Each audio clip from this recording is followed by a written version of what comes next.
Sheef, what's up, baby? How are you, man? How you doing today?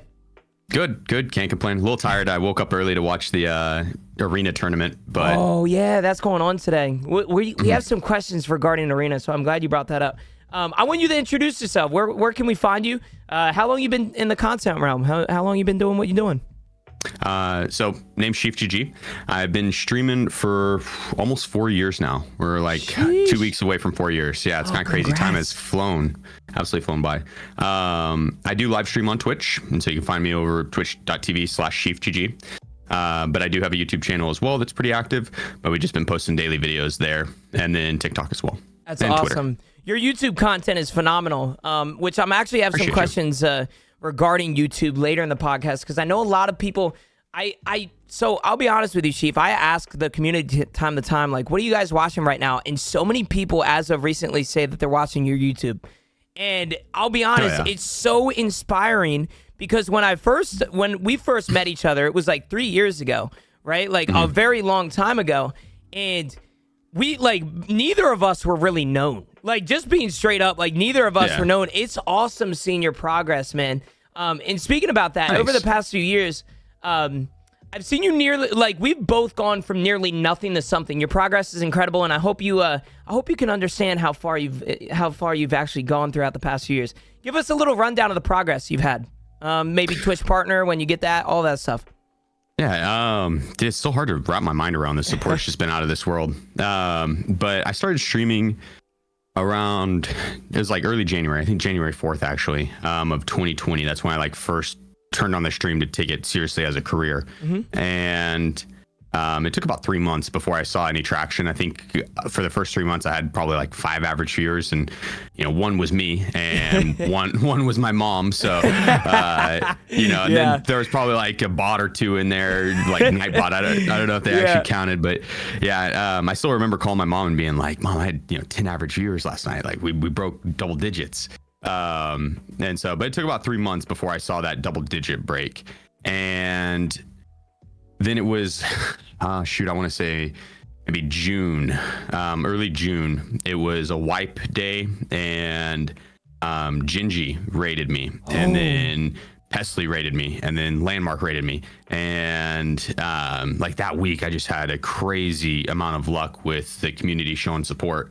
And that definitely sparked the initial growth spurt, I'd say. That's awesome. And then later that year, I applied for partner. I had the 75 average viewer number for a few months before I applied. I wanted to hit over 100 and really drive home the application process. And so I took my time on that, because I'm a firm believer in it being a lot more about what you say in the application rather than just the numbers. The numbers are also important, but I wanted to take my time on that. I don't remember exactly when the partner date was, but it wasn't too long ago, because Twitch had the anniversary pop up, and I didn't even know it is. It just had it, threw it in the title already, and it was like, it's this guy's anniversary. I was like, all right, cool. And so Twitch to chat was actually the one that was like, hey, that's did you know so this? Cool. That's so cool. Yeah. And then just throughout the years, it was a steady grind. Just doing live streams mainly. I wasn't ever really into editing all that much. I know how to do it, and I would edit guides and stuff like that, but I wasn't passionate about the YouTube area, and Twitch live streams was definitely more of my passion. And so I kind of dropped the ball on that early, but I worked with a couple different editors and stuff, and then finally around 3 or 4 months ago, I found the right editor for my channel, and it's so important. It's so important. It's so that's something that a lot of people don't talk about, is that you need an editor that's like-minded with you, right? Like you need to release stuff that you're confident with. And if he's making something or they're making something that is you're not necessarily confident with, you need that perfect editor. So that's so awesome that you found it. Seriously, and you've been killing it ever since. Yeah, my it's kind of a funny story. The first editing team that I worked with, it wasn't the right fit. but they sent the first video they sent back had a bunch of slow motion scab killing. Like I was running around and killing like low level AI, and they like slow mode it. And I was just like, guys, like no. But yeah, this most recent editor, I'm lucky to call him a friend. He's a great guy, very very passionate about YouTube. As passionate about YouTube as I am about Twitch, which is why it's such a good fit. And we're very like minded, like you mentioned, and so it's very easy to talk to him about anything really. And so, yeah, no, it's really game changer. It's a game changer on that front for YouTube and TikTok. And so, yeah, that's awesome. It's kind of just been a grind over the past 4 years. Yep. I mean, it's an incredible journey you've been on, and I'm sure looking back, it's, you know, I feel like with content creation, a lot of people get stuck up in like, they look at what they have now rather than they look at what they want rather than what they have, right? And so I think that's something that's very important, is always to reflect on that progress. And you have a lot to reflect on and be very proud of, Mr. Sheef. And speaking about that, I wanted to thank you for being on the podcast today and trusting me with your time. I know you're a very busy man getting kappas and 1 billion rubles or whatever it may be. I wanted to say thank you for being here, and cheers to you, man. All right, cheers, coffee. Cheers to you. My pleasure. I don't know. I already finished my coffee. I'm out of my drink. No, it's all good. I appreciate it. It's a cheers. It's a ghost cheers. There's a lot of deep conversations planned for today. However, I want to go back and tell you the first time that we played, which was years ago. I don't know if you remember it. We were playing with Vaughn, and we were playing for charity. I don't remember specifically what happened during that day, but it was one of the craziest. It was not a trio. It was like a quad team of me, you, Vaughn, and somebody else. And I'm trying to think of it. I have to ask though, do you have any favorite past memories while in streaming? Like I remember that moment with Vaughn. Do you have any like old clips that you really remember? I mean, there's some like select fews. When we first hit the $10,000 raised for charity, I think that was with you guys, like that charity event. I mean, one of my favorites is when I first ran into a larger streamer as Batty, and I fought him on customs. This was like the oldest thing I can remember with Tarkov, really. Oh, actually, I got one more after. But yeah, ran into Batty on customs, and we got into a sniper fight, and it was a prolonged fight. He was above customs on the rocks, customs gas station on the rocks, and then I was by like the warehouse where you flip power on. Oh, yeah. I don't think power wasn't back then. That was before Stronghold. But yeah, it was like a long range sniper fight, and I ended up killing him. But he tagged me up big time, and a bunch of members from his chat came in and was like, yo, you just killed Batty. You just killed Batty. And I was like, who's that? And I tuned into the stream, and I was like, dude, this guy's got a crazy cool setup. And it was one of the inspirations behind, like, you know, my stream room. And so, and I've been a big fan of Batty's ever since. I mean, he's a great guy. You know Batty. And so, yeah, really good guy. And then, I already forgot the other one. Gosh, there's so many memories. No, 100%. No, it was when I was first learning Tarkov, and back in the day, you couldn't sprint and throw a nade at the same time. I don't think you can still, but if you do it now, it'll like kind of, it's like you bowl it almost. Exactly. But back then, if you were sprinting and you threw a nade, you drop it right at your feet. And I mean, like right at your feet. And the guy that was teaching me Tarkov, I competed with him in PUBG, and so we were longtime friends, and he's a very, very skilled player, but he was a Tarkov veteran, and he showed me the game, and we were in Shoreline at Resort, and we had tagged up a player heavily, and if we went to push him, and I was like, I'm gonna throw a nade, and we're both sprinting at him, and I go to throw a nade and just drop it at our feet and kill both of us. And so like that guy had a major come up on a double kill by me. What an introduction to Tarkov, though, huh? Yeah, I know, dude. Dude, another one. My very first raid. Same guy. He's like, yo, let's do a scav raid. I was like, all right, you know, and we load in, and I spawned by the crossroad extract on customs, and I like look around. I was like, okay, I'm in. Like, where are you at? And he's like, oh, we don't spawn right next to each other. But he didn't say that like we spawn near each other. Just he said we don't spawn next to each other. I was like, okay, you know, that's kind of weird, but and he's like, where are you at? You know, describe your location. So I did, and he's like, oh, okay, I'll be there. And I was like, all right. And at that exact time, he comes jumping over the wall, and I like turn and light him up and kill him. And I mean, I got a team kill on Tarkov within 10 seconds of playing the game. And yeah, then he had to like guide me to the extract. That was my first experience with Tarkov. Was a team kill. Dude, was he the type of guy that get mad at that sort of thing, no, or did he? Dude, was I can't picture him mad. The dude is the most chill person I think I've ever met. Like just cool, calm, and collected. That's so awesome. Yeah. That's so awesome. Learning Tarkov and stuff. I don't remember my first raid, but that's such a good story. I wanted to move on to the coffee subject. For all the new people listening, this podcast wouldn't be what it is without coffee. Sheef, I gotta ask, are you a big coffee guy? I do like coffee. Yes, I am a big coffee guy, but I've been more into espresso lately. Oh, okay. So a little easier on my stomach and quicker to drink, and so. Yeah. 100%. You're also a big G Fuel guy. I know that you with your partnership with G Fuel and everything. That like you drink energy drinks a lot, or well, not energy drinks, but like energy formula. I mean, they're energy like the canned version. Oh there's definitely yeah, I more forgot energy about drink. those. I love the canned versions. Do you? Those yeah. Oh my god, like it sends me right back to being a teenager, back drinking like Code Red and Mountain Dew and stuff when I was playing Halo, dude. It sends me right back to being a kid. That's awesome. That's so awesome. I haven't had the canned ones, so I'm gonna have to try and go pick them up. I think they're at Sheets or gas stations, right? I think. Yeah, it's cool. It's cool seeing them in Walmart too, and I'll be like, I know those guys. Yeah, dude. I know exactly. I think the same way with Black Rifle Company or Coffee Company. Yeah. I see their cans. I'm like, oh my god, dude. I know those people. That's funny. With your coffee though, I gotta ask, what's your go-to breakfast if you had to choose? So maple brown sugar oatmeal with that sounds a so grapefruit good. with a little brown sugar. Oh my god, that sounds so good. I love oatmeal. It sits in my stomach really well, Yeah. and gives me plenty of like just natural energy, and so yeah, oatmeal's very good for you. Eating it. Yeah, oatmeal is very good for you. It has a lot of good like grains. I think that's the word. I don't know what it is. The oats are really good for you though.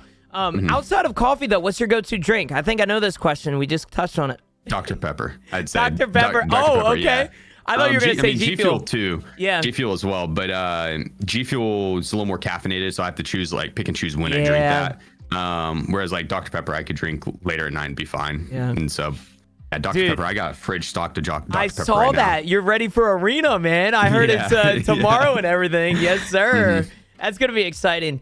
I don't think you'll be a fan of either of these, but I have to ask Starbucks or Dunkin'. Are you a big coffee guy and like out coffee? I'd rather make it at home. Yeah. If I had to choose between the two, Starbucks. Not the biggest fan of Dunkin'. Yeah. Their coffee is not bad, but Dunkin' Donuts, you'd think they'd have better donuts. Their donuts are pretty like they are pretty mid. They are mid as hell. I'm not even gonna front. Oh, that's funny you brought that up. Dunkin' is mid. Now I wanted to touch on the gaming side of things. I appreciate you talking about coffee and everything with me. I know we're both avid Tarkov gamers. In fact, that's how we met, is through the Tarkov community. I have to ask though, what's some of the games that brought you, or what's some of the games that you started with, like consoles, gaming, like before Tarkov? So I think like the first gaming station that I played on was a Sega Genesis, and I was like 3 years old, and my sister was 5. She's sitting by my side, and she would like tell me the instructions to the game, and then watch me play it. And to this day, she still swears that it wasn't like your controller's plugged in situation. She said she just liked watching me play more than playing herself. And that's so cool.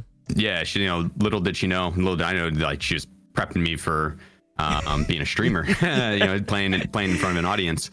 But yeah, no, that was my first experience with gaming. And then, my parents got me a Nintendo 64 with Legend of Zelda: Ocarina of Time. I think that was my big first jaw-dropping moment with gaming, when I first made it through the tutorial and you walk out into Hyrule Field, and it's just kind of like this open world, like big field. I mean, big to me back then. It was mind-blowing, massive. And yeah, I think that was my first jaw-dropping moment. And then old school RuneScape. when I logged into that for the first time, and that was my first online multiplayer experience. And I was just like, wow, like this is crazy. Yeah. I still remember like running up to goblins level 3, like trying to fucking kill them to level up and stuff. Yeah. And then after that would have been Lost Planet. That was my first Xbox online multiplayer game that I played. I played Halo, but that was always LAN. With the homies, they'd bring their Xboxes over. We didn't play online until later on. But Lost Planet was my first like online multiplayer game that had better graphics, a shooter, and man, I played the hell out of that game. That was so much fun. And then it would have been Call of Duty. I competed professionally in that one, and then PUBG, and now Tarkov. Yep. You competed professionally in PUBG too, correct? I think that we actually got some pictures coming up here soon in a section that I told you about. I'm excited to hear more about the PUBG days. I do gotta ask though, what games bring you the most amount of nostalgia? Is it Zelda? Old school RuneScape. Oh, RuneScape. Okay. RuneScape. I mean Zelda 2, but old school RuneScape for sure. I still play old school RuneScape like probably once or twice a year for around like a week or two. And the nostalgia kick I get is just crazy. Yeah, that's awesome. And so I don't even really do much in the game. I just go and like will mine or fish or woodcut. So it's like pretty much AFK stuff, but it's cool. The nostalgia kick is just crazy from that game. The music and everything is what gets me for a lot of those games. I can hear it right now. Yep. That's so awesome. Very similar to our last guest, Jesse. You've always been a Tarkov gamer, but I want to touch on PUBG. You competed in PUBG, correct? Yeah. You did? For around a year and a half. That's awesome. And you played for pro teams and stuff like that, I assume? Mm-hmm. Yeah. That's awesome. That's so awesome. How was esports for you? Did you enjoy the team environment? Yeah, I'm much more of a team player. I play Tarkov solo or in duos, but it's just because of the downtime in Tarkov and no spectating ability. It makes for a very hectic 4 or 5 man's just way too crazy, and then the amount of downtime that comes with it is a little too much too. And so, but I'm much more of a team environment type guy. And the esports scene was it was great getting to travel the world and compete. That was a blast. I loved LAN events and just competition in general, but all the stuff in between that was just stressful. Yep. Having to worry about your performance for a paycheck is scary. And we had orgs backing us a lot of the times, and so we did have that monthly paycheck coming in, but if we didn't perform well, you'd see orgs drop teams left and right. And so that was always on the back of my mind. And then trying to find the right fit for a fourth, because we always had like a core 3, but finding that fourth that fit the rhythm was not the easiest thing. And dude, the behind the scenes stuff that goes on in comp scenes is just ridiculously stressful. Yeah. And so I would say as a whole, I really enjoyed it, but it came with some extreme highs and some extreme lows. Yeah, I 100% agree. I mean, I played, I didn't go around the places, but I did play in one local LAN and stuff for Counter-Strike. I competed for 6 years, like online, like ESCA and Face-It and all of that stuff. But I will tell you right now, as much as I love the team environment, that was probably one of the most mentally taxing things that I've ever done is esports, right? The fact, like you said, the paycheck. I wasn't even getting paid, and I was still going through, like, some of the match days and in some of the experiences that you have playing competitive in esports level tournaments. It's very mentally taxing in regards to, you have to do well or you're probably cut. Or, you have to do well consistently, right?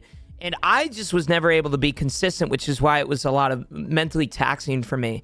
I couldn't stay consistent in Counter-Strike to where I was confirmed on a team for a few years, right? Like, I'd go team to team, and that was really taxing for me. So I'm glad you brought up the team environment being enjoyable, but I agree with you on the mentally taxing part. And like I said, similar to you, I competed for a while and I miss it from time to time. Do you feel the same way?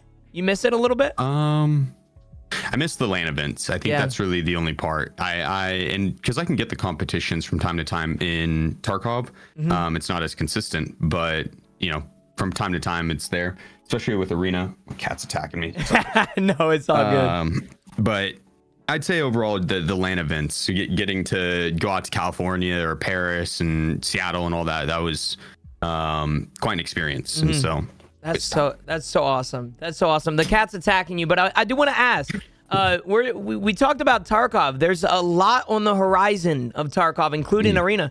Are you excited for the future? Or are you worried like me? I'll be honest. I'm worried about this stuff just flopping.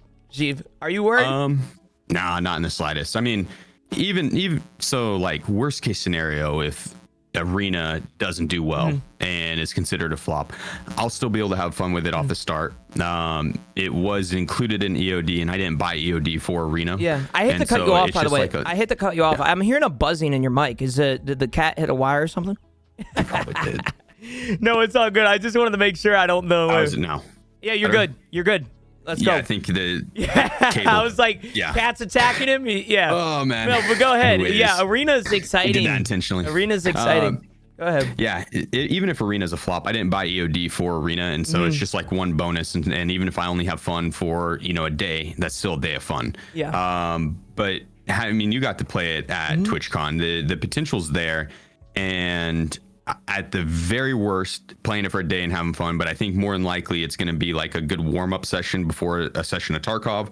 If they have a good rank system, then I'll be grinding that, because I through and through I'm a rank grinder. Like I that's usually what I do in video games. I will try to hit a very high, if not the #1 rank slot. And having that, if it comes with a good leaderboard and stuff like that, I could see myself playing a lot of it. Okay. And so I'm excited for it, even if it's a flop. At the very least, I'll have a day of fun, right? And Tarkov, I think, until another game comes out and does it better, which we've yet to see anyone come even close, I don't see it going anywhere at all. And so, and I've been able to play for 13,000 hours, and I'm looking forward to getting on and playing today, which is crazy to say. And so, like, the future is still there for Tarkov, and I'm confident in being able to swap to really any game and still maintain an audience and keep doing what I love doing. So as long as the game's there that I'll have fun with, that's all that matters to me. And I think that's so important. Arena's there. Yeah. Okay. That's so important as a streamer. Sorry to cut you off. Like, you need those games where like you have fun, because that's what people are going to watch you for, is the fact that you're having fun and enjoying it. Now, speaking about Arena, you competed in the same tournament as I did. I don't think we got to play with you, or play against you, unfortunately. But I want to ask, what is something that the people watching / listening, what can they expect from Arena? Is there anything that you can share?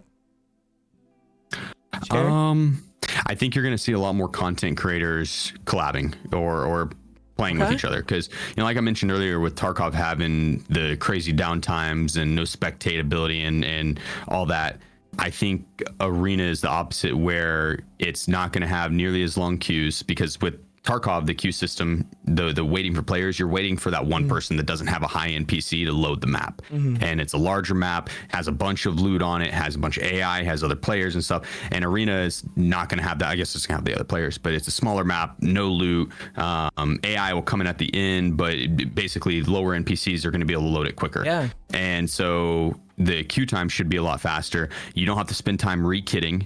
And so the downtime is going to be a lot better. And then even if you do die, you got the spectate option. And so I think you're going to see a lot more people play together that may not have in Tarkov. And kind of like you said earlier, like, you can't do a 5-man in Tarkov, right? Like, it's hectic, right? Yeah. Like, you can't do that, So now that we can have 5 people on one team and somewhat compete, that's a good thing, right? I cannot wait to see how many people like come up with these cool little squads that they have going on, like meme squads and stuff. Our squad for tomorrow is nuts. Oh, that's absolutely awesome. Nuts. Which I'm glad you brought that up. I know you're an enjoyer of gaming with others, especially with duos in Tarkov, like Dunk. Who are some of your favorites to play with nowadays? So, I mean, Dunk's definitely up there in terms of a fun duo. She works well as a team. Jesse Kazam, I mean, he's another one that is just he goes with the flow, doesn't get angry. And I think that's what I'm looking for, is just some people to game with and have fun. I don't really care. Like, they don't have to be the most competent player in the world, but as long as I can have fun gaming with them, that's the important part, right? And, those two are definitely up there. Adam's always he's my best friend, so I could play any game with him and have fun. Willers as well, same thing. Like, he's just super easygoing. I've hung out with him more IRL than I have played games with him, funny enough. Really? But he's the exact same person IRL as he is on stream. Like, what you see is what you get, and he's just a good guy through and through. Yeah. And so any game I play with Will, I'll have fun on. Then Landmark, dude, it was cool getting to play Rivals with him. I'll be playing tomorrow with him as well. Oh, and that's awesome. Yeah, the skill he brings to the team and just the cool common demeanor is refreshing. That's awesome. It's important to have, right? Like exactly like you said, you need people to enjoy the time that you're with them. It's not necessarily about who's the best or who's the greatest gamer in your squad. It's about who you're gonna have the most fun with. So I'm glad that you found a good group of people. I wanted to get into a kind of like a deep question. If you had to choose one, money aside, so don't worry about the money. If you could only do one for the rest of your life, but not the other, what would you do? Play Tarkov or stream? Oh, stream for sure. 100%. Stream? 100%. Okay. Yeah, I would drop Tarkov in a heartbeat if it meant I couldn't stream. I love Tarkov, don't get me wrong, but I don't think I would have played it nearly as long as if it wasn't for streaming. I could agree with that. Building a community around Tarkov is just a win. And so, because I get to do both, right? But streaming is the main thing that keeps me going with Tarkov is getting on to play and hang out with the homies is the goal. It's not so much getting to play Tarkov, but it's getting to just hang out with the friends each day. 100%. That's the thing that keeps me going. That's so awesome. That's so cool. I wanted to get into the content creation side of things. We just talked about how you make a lot of good content with other people and stuff like that, duos and stuff. I wanted to talk about the content you create, Sheef, is incredibly thought out, and I've been told that people love your content. I mentioned that earlier. Love your guides, especially. How did you start creating YouTube content? I think you touched on this earlier. So when I first started, it was mainly guides. I think my first big video was the rogue clearing camp, or like how to clear the rogues when they first dropped. I spent like, as soon as they dropped, I spent about 3 days, and I would test like pretty much every pathing that I could, and I would basically go until the rogues would kill me, and then I'd draw a line right there, and I'd be like, okay, I can't cross that path, and then I created a route through where I could clear them efficiently, and then I'd run it until I found a method that worked a little bit better, and then I'd add that in and run it until I could get like a 90% success rate. And then after that, I made a guide on it, and it took about 3 days of just like grinding deaths, and then that video did real well, and that kind of gave me a little bit of a drive to create more guides. But like I mentioned earlier, I'm just not that big into editing, and I'd rather be live playing and hanging out with the friends than sitting alone and editing. It's just not my passion. And so I would make guides here and there, and I like educating the masses. I think that's one thing that I can kind of give back to the Tarkov community that's so generous to me, is I can help them learn the game a little bit better. And the guides are, one way to do that. But it wasn't until I worked with the editors that made it a lot better. And now I can like strategize content with them, and the editor that I'm working with now, he knows YouTube well enough, extremely well, to where like we can actually sit down and be like, all right, we should do this video. Like this would do real well live stream and YouTube. And so that kind of works out well. But I've stepped away from doing like more hands-on guides, and I'll do the guides during the live stream, and then he'll cut them up and put them up on YouTube for me. That's so awesome. That's like I said earlier, that's so important to have an editor. The fact that he tells you like, hey, I think this would be a good idea. I think this would be a good idea. That's so huge. Now, speaking of getting away from the YouTube content, you've been on multiple platforms throughout the years, Twitch, YouTube, TikTok, all of that stuff. What in your eyes is the hardest to get the hang of? Oh, Twitter, for sure. Yeah, without a doubt. It's so inconsistent, isn't it? Yeah, that's been the hardest one to grow, without a doubt. And it'd probably be easier if I didn't just like post a bunch of going live posts every day. But I mean, you're having to take like edits and then post them up as well, and then your IRL stuff. And I haven't really ever tried to tackle Instagram, but I'm sure that one would probably be a big challenge as well. But Twitter, I think, has been my weak spot, 100%. Yeah, Twitter is either. I feel like Twitter nowadays is incredibly hard to grow on unless you're doing some bait tweet. Like majority dude. creators do nowadays, but Yeah, just that's complaining been- about something that they actually don't act like. I've seen people complain about things on Twitter that I know damn well that they don't care about. Like they'll be like, oh, I hate how the rogues are made in Tarkov. It's like, brother, you never go Lighthouse. What do you mean? Like, you know, I see that a lot. I think my best tweet I've ever done was like in terms of engagement was a bait tweet. Yeah. And it was when Kick first started and I saw a post about it. It just showed like a green PC and it was like, what would you do for this PC? And then the community notes was like, this PC was got from Google Images. Like he's not trying to give it away. Like it's a bait account, not affiliated with Kick. And so I took that PC image and I posted, I tagged Mr. Beast. And I was like, if Mr. Beast gave you $1 billion to stream for 24 hours, would you do it? And then I posted that green PC picture. Dude, the comments were ridiculous. They're like, of course I'd do that. That's like, that's life-changing money. I'd do that in a heartbeat. It's like, dude, of course, no shit, man. Literally every single person on this planet would do it for 24 hours. It's $1 billion for 24 hours. Like, how are you replying to this? And dude, I'm talking like hundreds of thousands of views and the amount of comments it was just out of this world. And the amount of people that took it, like I was seriously asking, like, would you do like the satire is not for the internet at all. It went straight over their heads. It's funny you mentioned that. I remember one of the comments. I think there was somebody trying to be like realistic about it. Like, no, I don't think I would. It's like, bro. yeah. It's like, okay. Yeah, all right, buddy. Like, you mean to tell me you're lying? Oh, man, that's so funny. Oh, Twitter is such a crazy platform, bro. I'm so glad you brought that up. You've inspired thousands of people throughout the years, Mr. Sheef, especially in becoming a Tarkov gamer, or, well, becoming a better Tarkov gamer with your guides and stuff. Who inspired you the most when you first started? I mean, a few people. So Summit was the first person I watched play Tarkov. It's funny story. I was on Twitter, speaking of which, and I saw someone post, it was back in late December of 2019. They were doing Twitch drops, the Christmas Twitch drops.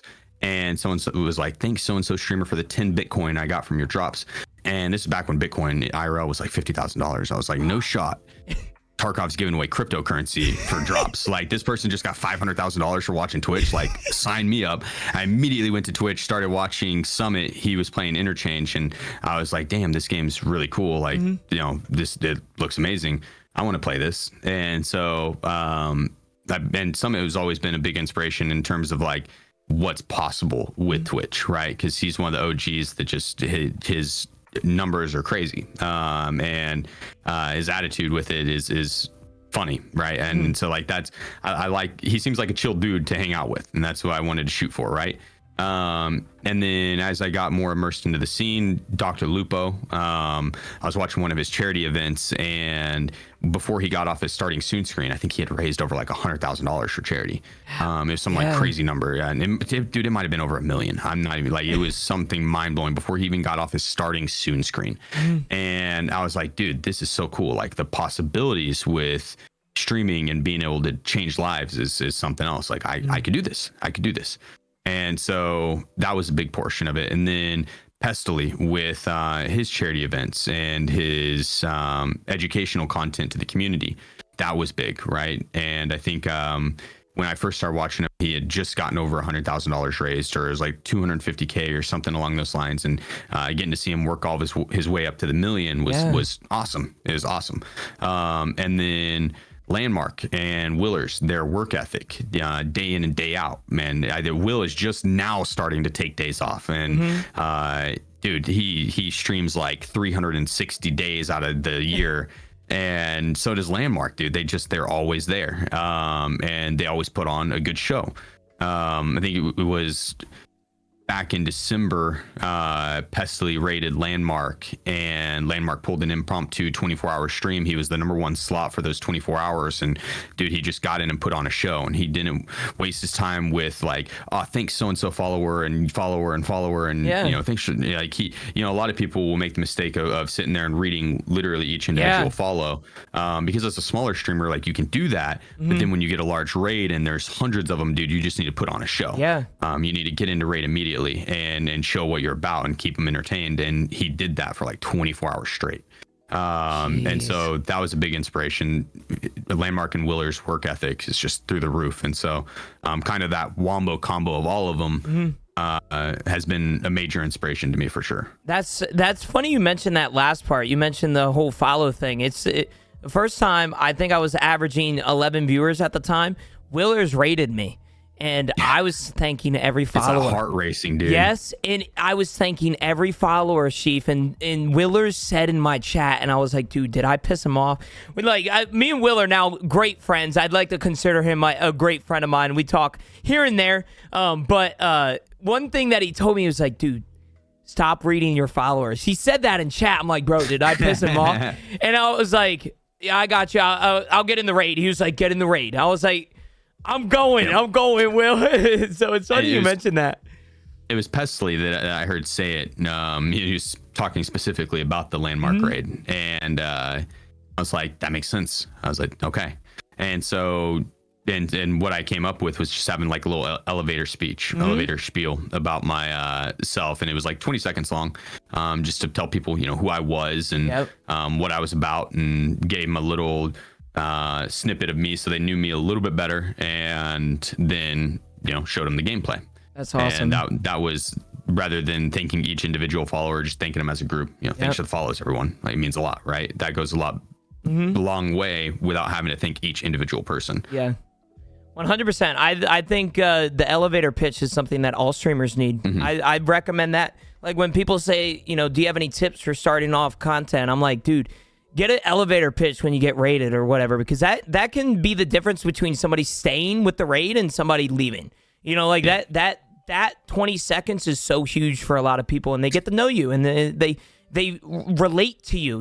Like Blaze, for example. Whenever I raid him, he always says, "Hey, I'm in the cars. If you want to, if you guys want to talk cars, I know how to talk cars." And that's so important for a lot of people, because a lot of people love cars, and a lot of people love mustaches and stuff like that. You know how it is. Hey, I'm really into mustaches, guys. If you want to talk about them. Yeah, I mean, I have one, like that type of thing, right? That's funny.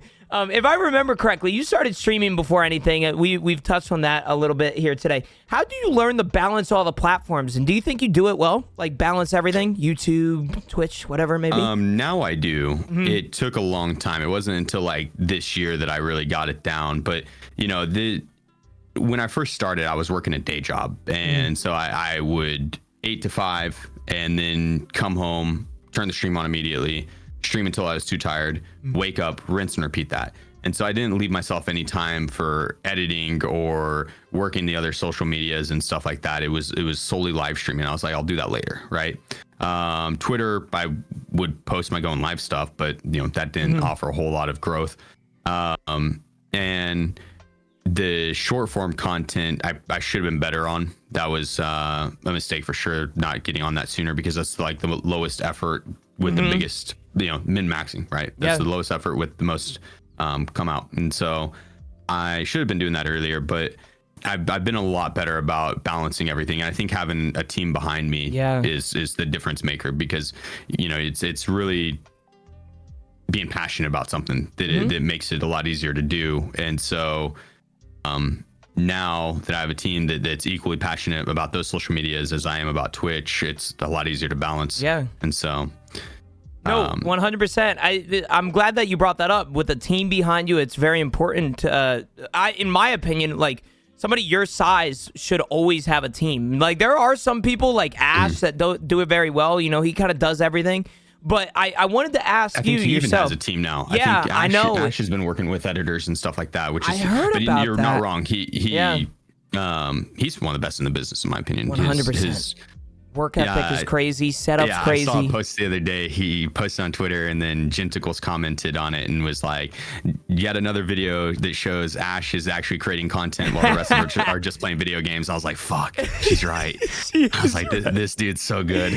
Oh, we love Ash. I'm so glad that he was on a podcast to explain some things too. But you just touched on it. You do have a team behind you, editors, artists, all of that stuff. Is it? Can I ask, like, editor or artist? Do you have all of them, or is it just like one editor for YouTube? So the editor is like full time. Okay. And so like, yeah, he's the one that's actually full time. The artist, we have an emote artist and then just like a regular graphical artist, which we go through, but they aren't solely working for me. They, they're by commission, freelance. But they are ones that we consistently go to, and I'm a firm believer in, like, if they provided good work, just hit them up again, and because you know what you're gonna get. Yep. And so we have a team in that sense, and then head mods and a great mod squad. I'm blessed to have those guys. They really help keep the stream running. Honestly, the most important part of a Twitch stream, I think, for real, in my opinion. But outside of that, the editor is kind of like my social media manager as well. And so that's pretty much the team right there. This isn't on the script, but I must ask: are you still with your agency? I know that's a part of the team as well. Is that something that you're still? True. I recently switched to a different agency. Okay. I was first with Carter Pulse, and they weren't bad by any means. They just didn't fit my needs as a streamer. Yeah. And recently switched to Mythic Gaming, which is they're much better as a whole for what I'm looking for. That's awesome. And they work with a bunch of friends, and so they came Willers honestly got me with them. That's so cool. Such a good guy. But yeah, they came very highly recommended, and I fucking love working with them. They're great guys. So I'm lucky to call them friends, right? They are just down to earth, cool guys, and they're Tarkov players too. So like I ran into them in raid quite a few times now, and so it's always cool. That's so sick. It's important to have a connection with that. Like you said, right? It's you can have business partnerships, right? But at the end of the day, if you guys aren't friends, it's not really gonna work out. Be friends with I'm guarantee you're best friends with your editor. You talk to him here and there. You're best friends with your agency. Like you said, they play Tarkov, so that's really cool. Graphic artists, you might not be in too much contact with them, but you still have a friendship with them, right? Like one of them is he's a longtime fan and viewer of the stream, and so I definitely would consider him a friend. That's the awesome. Emote artist came through a recommendation from one of my mods. He's friends with her, and so like a friend of a friend is a friend. And so I definitely would consider my team friends. Awesome. They're backing me through and through, and they want to see me succeed, and they're helping me do that. It's very important to have, Sheef. It's very important to have. I wanted to bring up something you were just on, very similar to this, Tardux. You were just on Tardux. Yeah. I wanted to give a little shout out to Mr. Tardux because he puts on a podcast that I not have only been on, but I really take inspiration from. Like Coffee with Genooo takes a lot of inspiration from Mr. Tardux. So I wanted to give a little shout out to Mr. Tardux. Do you enjoy doing podcasts though?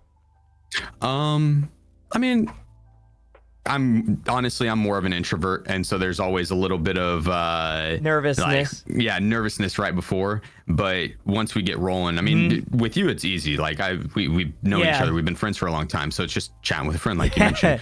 But like yesterday, or the other day, whenever I went to do it with Tardux, it was I'm definitely nervous beforehand. And I never talked to him really outside of like some messages here and there. But no, he extremely easy to talk to. It makes it just seamless. Honestly, it was like I was talking to a longtime friend. And so he's very skilled at what he does. He is so nice. Like he's one of the only people, not one of the only, but there's a select few that will check in on me even if I haven't talked to him for months. Tardux is one of those guys that he's like, hey buddy, like I hope you're doing well. Just got and since starting this podcast, I've also kind of related to him in a sense. We both make podcasts now, and so he'll bring up some ideas that he has for his podcast. I'll bring up some of mine. It's really nice having that in the creator field and podcast field. Is somebody like-minded, right? And I just got to give a big shout out to Mr. Tardux. I'm glad you enjoyed it. We will be when the Tardux episodes comes out with your episode, Mr. Sheef. We will put that in the description, so do not worry about that. I wanted to move on, though. At one time, we were both part of Team Evasion. We did a lot of podcasts over there. Thanks for being on my own personal one again. I wanted to send thank you again thanks for having being me, on the personal podcast here. I know your journey. You've been quite a lot of growth throughout the years. What's one thing you wish you knew sooner in your journey? Kind of touched on it earlier. The short form content, man. I should have been hammering that out, because you can, especially now, it's even easier. You can just do it straight through the Twitch app, even. But just taking a Twitch clip, changing the format to mobile, and posting on other social medias. It doesn't have to be perfect. Which is, that's one of my favorite quotes is you don't have to be great to start, but you have to start to be great. Yes. And it's such a good quote. Yeah, dude, I should have started earlier, and that could have been just at least the base of some growth on those other social medias. Because short form content, it's just the best bang for your buck. And Meta. Yeah, that's the one thing that I should have hit earlier for sure. That's I'll be honest with you. Of the 10 guests that we've now had on the podcast, 6 of them have probably said that exact same thing. So you are like, everybody wishes they were on short form content. I was lucky enough to be one of the front runners for TikTok. Now, I wasn't the first front runner for Tarkov TikTok, but I got Bell to do Tarkov TikToks, and he always tells me from the time to time, he's like, bro, you changed my life. I'm like, Vel, no, I didn't, bro. You did all this work yourself. Like, short form TikTok is meta nowadays. Now, going back to long form content, I know you get asked a lot of questions, especially with Tarkov and everything. What are some of your favorite tips to give people to who want to start streaming? Or do you have any like tips that you can maybe give to somebody? So yeah, I mean, first and foremost, create a schedule and stick to it. I think that's the number one tip that anyone would end up giving you. Consistency is huge. Because if you're, wanting to tune into a TV show, which nowadays with Netflix and stuff, it's going to be a little bit different. But if you want to tune into a show, you have to know what time it's available, right? And if your stream's starting sporadically here and there, you don't know how long, and it may or may not be there, it's hard to grow that initial audience. Another one is to pick a game that you thoroughly enjoy, because at the end of the day, there's a lot of luck involved as well. Yes. And if you don't have that luck, then you might not ever see the growth. But at the very least, if you're having fun, then it's not time wasted. And so pick a game that you enjoy playing in and out. And if you're having fun and the stars align, then it'll kind of all work out. Another one is don't hesitate to reach out to advice from people that you look up to, and or friends in the community and stuff like that. Like, speaking of which, like with editing and stuff, like I remember talking to you about it, and I think it was Hit Film Express. Was the program. Yeah, I was like, how do you do it? And dude, you took time out of your day to help me with that, and that was that's why I edited my first video on with the road clearing guide. That's why I edited it on. That's so sick. Yeah, and yeah, I wouldn't, because like for me personally, I love talking about this. Like, I could talk about Twitch and stuff all day long, and so when people stop by the stream and they ask for advice, like, I don't mind helping them. And so don't hesitate to reach out and ask for help. Yeah, that's why I started the podcast as well, so people can get the stories of somebody like yourself. Going back to that's funny you mentioned that.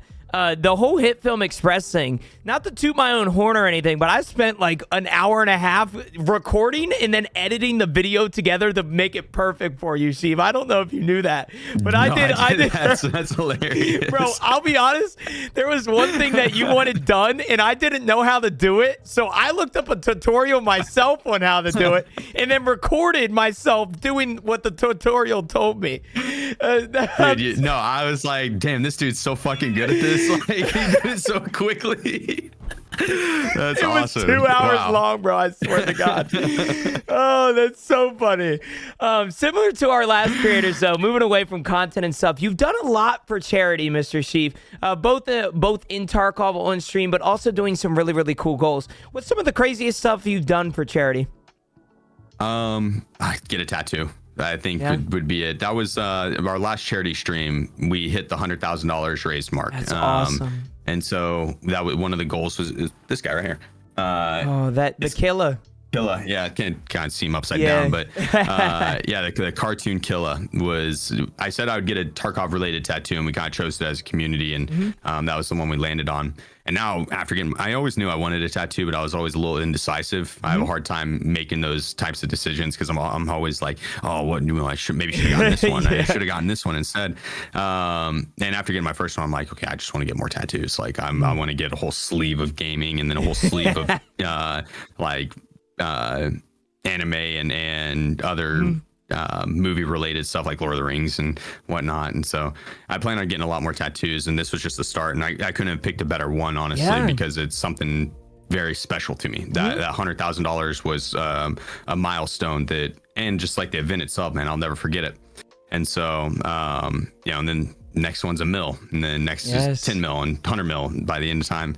But yeah, the tattoo is probably the craziest thing I've done. And then maybe the one chip challenge, that one, that messed with my stomach for like 3 days after. I was told about the one chip challenge, and I posted it on Twitter, and I was about to do it, and everybody was in my, like, I had 3 streamers hit me up in DMs and say, don't do this. It has chemicals that are very bad for your stomach, and it is literal poison. And I'm like, holy shit. So I got these little nitro gummies now. I don't know if you've heard of them, but they're a little gummy bear that's spicy. I got them instead. No, I'll have to give those a look into. Yeah, because as soon as I said I posted that I was doing the one chip challenge, Omid reached out to me and was like, I've done it 3 times, dude. You need this, and this. And like he gave like very specific warnings and like I had never talked to Omid before, so for him to like reach out of the blue to be like, heads up, dude, I was like, okay, I'm intimidated. I was reading online that people were like going to the hospital and stuff. I was like, did I make a mistake? Like, like what did I get myself into? I'm glad you did it, because I don't know if you heard recently, somebody just died doing it. They died. What? Somebody just died doing it. That's why I kind of was like, chat, I'm not trying to be that guy, but the sub goal that I had here is not worth my life, with all due respect, you know. They were understanding. I was like, I just got the little nitro gummies, but that's really cool. The one chip challenge is something you did in tattoo. You said you're gonna get a sleeve, little gaming sleeve.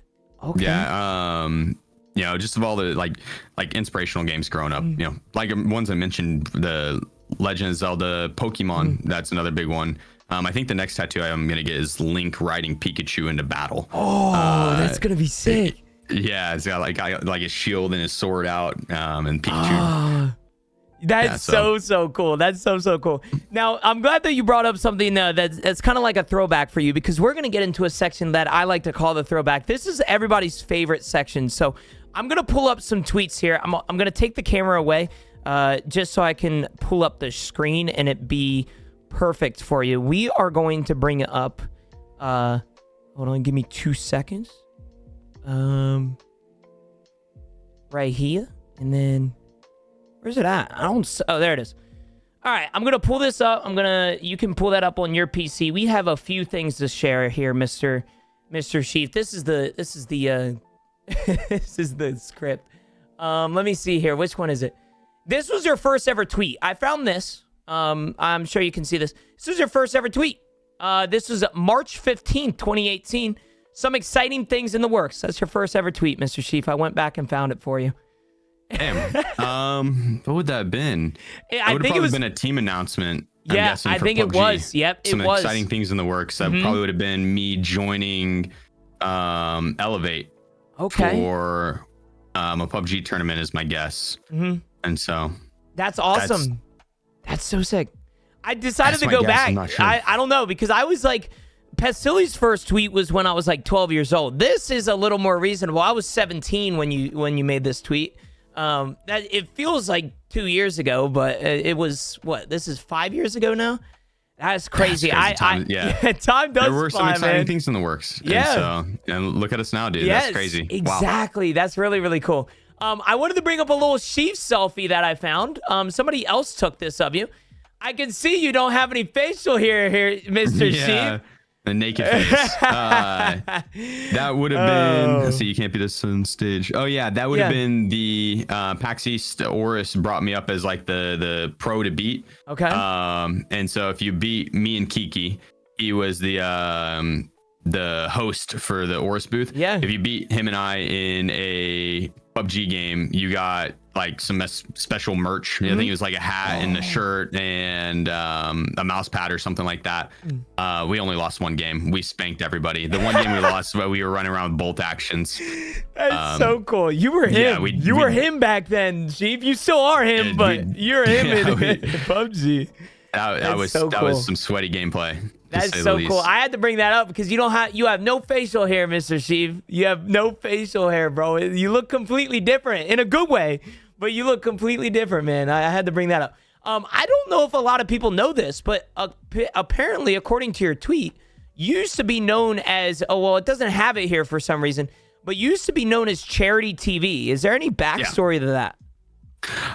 So whenever I was competing in PUBG, it was more just as a hobby while I was studying for law school. While I was studying for the LSAT, the law school admissions test. And so like during the free time, I'd compete in PUBG. And I never intended to take it as a career. It was just a hobby. And so I was like, if I do some live streams, I'll just donate the money and the proceeds to charity. And so I was like, well, what would be a good name? I was like, Charity TV. That'll work. That's sick. Okay. Yeah. So that was the backstory. But then once I swapped over to streaming, I'd like to do as a career, I was like, I need to change the name because if you Google charity, I'm not ever going to be the first thing that pops up ever, right? No matter how successful I am, charity I'm not going to be it. And so I needed to pick something more personal. And so I went with Sheef. And then that's so sick. Yeah. Ended up doing, it's kind of a funny story. I don't know if it's totally appropriate for the podcast, but we'll go with it. So I went with the phonetic spelling SHEEF because the other way, SCHIEF I was still competing a little bit here and there. I didn't want the American casters to butcher the name. I would have been called Shife a ton. Yeah. And so I went with the phonetic spelling Sheef. And funny enough, the European casters would call me Chef. But the funnier part was like as soon as I changed my name, and then Sheef was just a play off my last name. Growing up, that was my nickname because my last name's way longer and harder to pronounce. So like all my coaches would call me Sheef, my friends would call me Sheef. And then when I changed my name to SHEF, I had a bunch of the pros reach out and were like, yo, like, why'd you change your name to that? Like, why? And I told them, it's a nickname growing up and it was play off my last name. And then they sent me the Urban Dictionary definition of what Sheef is. Don't know. It's okay to pull up on stream, but it's inappropriate. We'll let the viewers do it. But yeah, I didn't know what Sheef meant, and it quickly turned into a meme in the Tarkov or in the PUBG community. And so anytime I'd pop up on stream, people would be like, any Sheefers in chat? And would be like, one Sheefer here, two Sheefer, three Sheefer here. And I thought it was funny. So I kept it. I was like, if the stream ever takes off, I'll change the name. And yeah, here we are 4 years later, and I'm still I rocking haven't it. changed the name. That's okay. So. I don't know what it is, so I'm going to have to look it up after stream too. Jeez, okay. All right, well, moving on to Twitch clips here. I had to pull up a few of them. Now, this is still one of the craziest Tarkov clips that I've ever seen. Sorry about the loading. I don't know if you remember this. I'm sure you do. This was 3 years ago. If you guys play Tarkov, for the audio viewers that cannot see this right now, I'm going to play the audio. Essentially, it's him saying, hold on, I'll go back here, turn this up a little bit. Push the button. It's him getting, how many rubles was this? I think this would have been, I can't remember if this was the 300 mil one. I don't think it was. That's still crazy. For anybody that doesn't play Tarkov, you probably have no clue what's going on here, but this was probably the craziest clip I've ever seen, and you played this. I remember seeing this tweet. That was crazy. So this was the first billion ruble grind that I did. And so the push the button I used it's a song, and then it like halfway through it says, push the button. Yeah. And that's when I would hit receive all.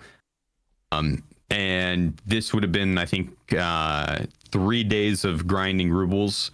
And then I'd grind out the billion rubles and then give it away for a charity event. This would have been the first time I did the billion ruble grind, and probably my largest withdrawal that entire wipe. The next wipe we beat it, and I ended up pulling 300 mil. Oh my God.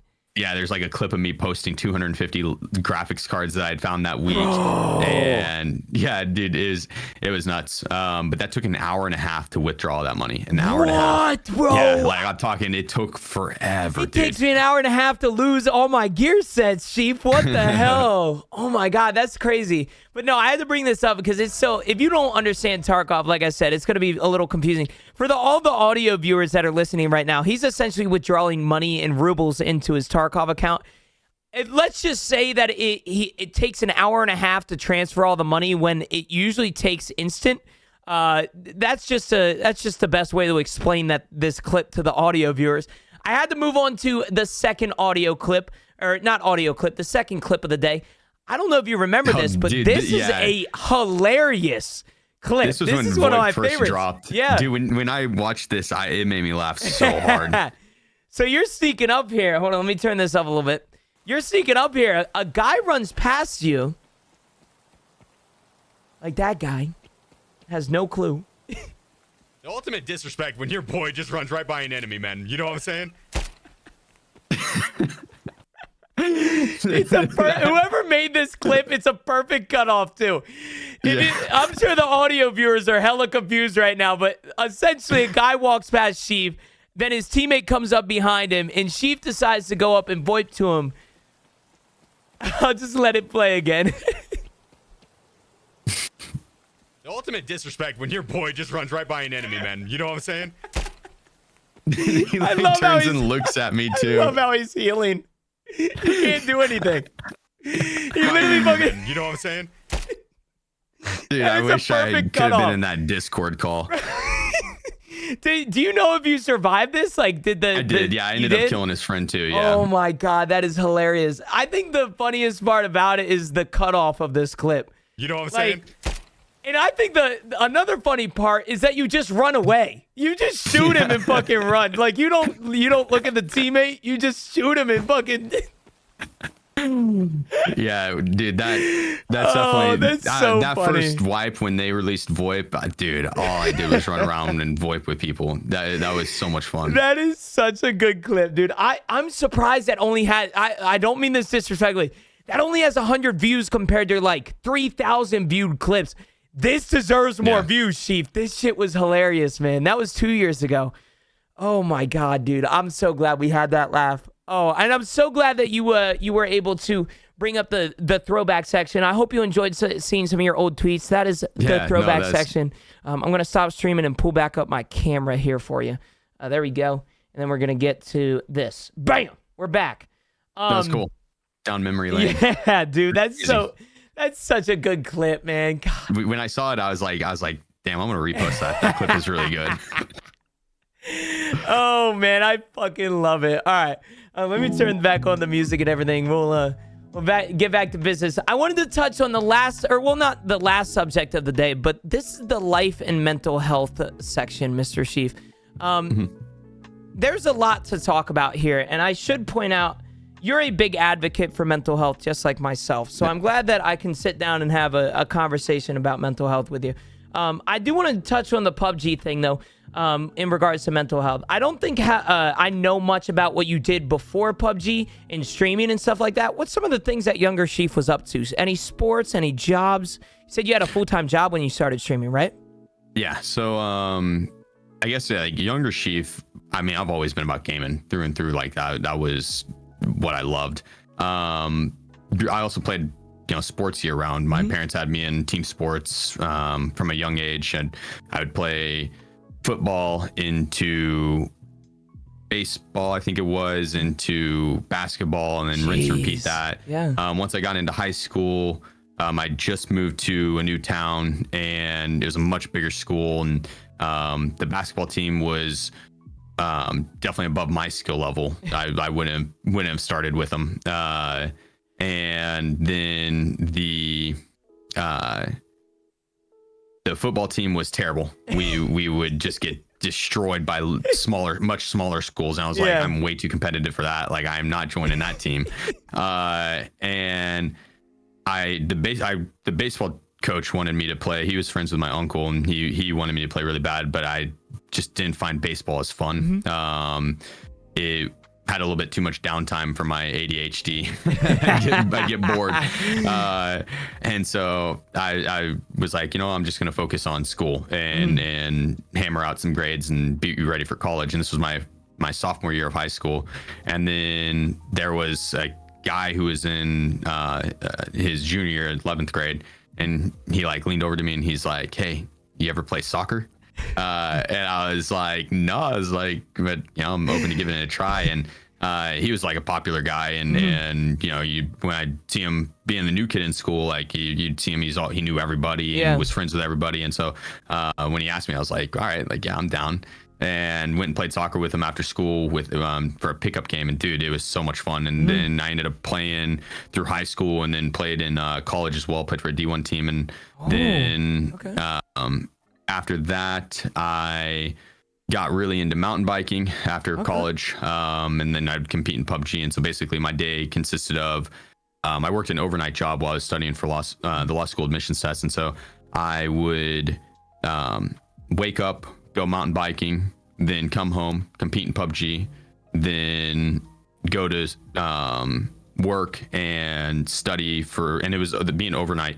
I was a night auditor for a hotel. And like there was like 8 hours of the job, like 6.5, 7 were downtime. I'm talking like nothing to do, didn't have to deal with anyone. And so I would study and then basically just like watch Twitch and stuff like that. And then go to sleep for a little bit and wake up, rinse and repeat that. And then ended up injuring myself mountain biking, funny enough. And so that kind of cut that short, and then stopped competing because I went to law school and then ended up getting a message from one of my duos or one of my teammates, Adam, Adam. He reached out to me and was like, "Hey, there's a duos tournament this weekend. You want to play in it?" Now it's like, and he's like, "There's like 4,500 people. Do you want to play in it? 4,500 teams rather." And I was like, "Yeah, sure." Then ended up, now I guess this isn't so much on mental health. This is just kind of like my backstory. No, 100%. Yeah, I was like, "Yeah, sure. No problem." I had that weekend off. Didn't have anything planned. That like Friday we had off from school. That Monday we had off from school. And so I was like, "Yeah, perfect." And so we ended up playing, and we ended up taking 4th place out of 40. I think it's 4,400 teams. And the first place team got to go out to the regionals. It was in Seattle. And the first place team opted to go to Twitch rivals instead for PUBG. Then the second place team got caught cheating, so they got disqualified. What? The third place team was from a different region. They shouldn't have been competing in our tournament anyways. Yeah. And so, runners up, 4th place, you're going out to the regionals. And so we went out, we're like, all right, cool, let's do it. So we went out to Seattle and competed, and the first place team from the Seattle tournament got to go out to the global event in Paris. And the day one, man, we tore it up. We went in and just absolutely dominated. That's cool. Yeah, and then day 2, we were a little cocky, and we thought it was going to be just like a walk in the park like day 1.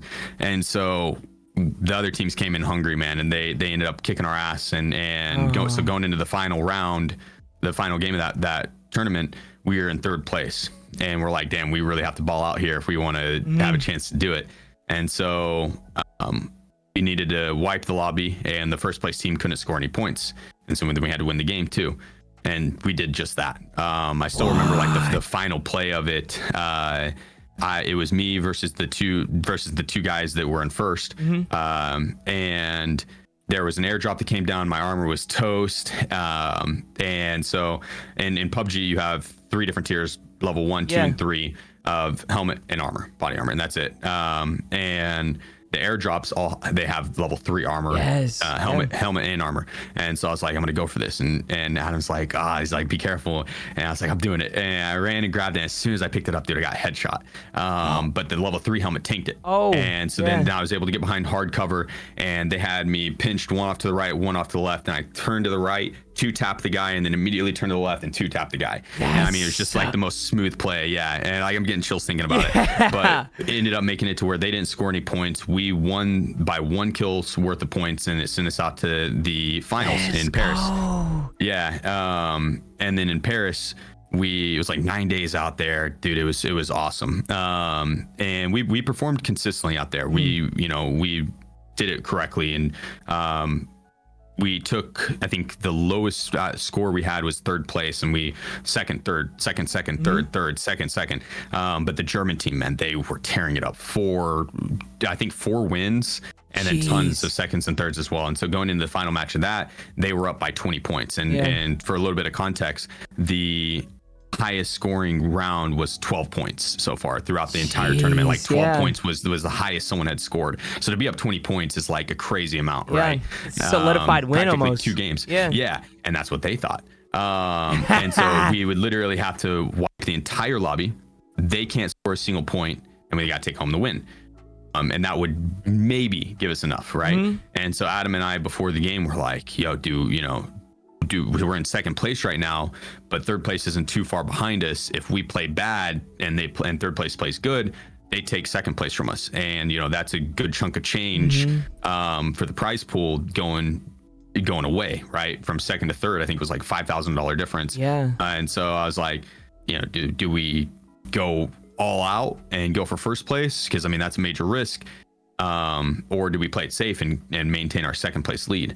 And Adam and I are like, no, we're full sending it. We're getting it. That's sick, dude. And so, yeah, dude, we pushed everybody, dude, like hyper aggression, third party to every single fight. We made sure no one could score any points. And, dude, we ended up doing it. We won. We killed every single person and wiped the lobby. The German team got no points.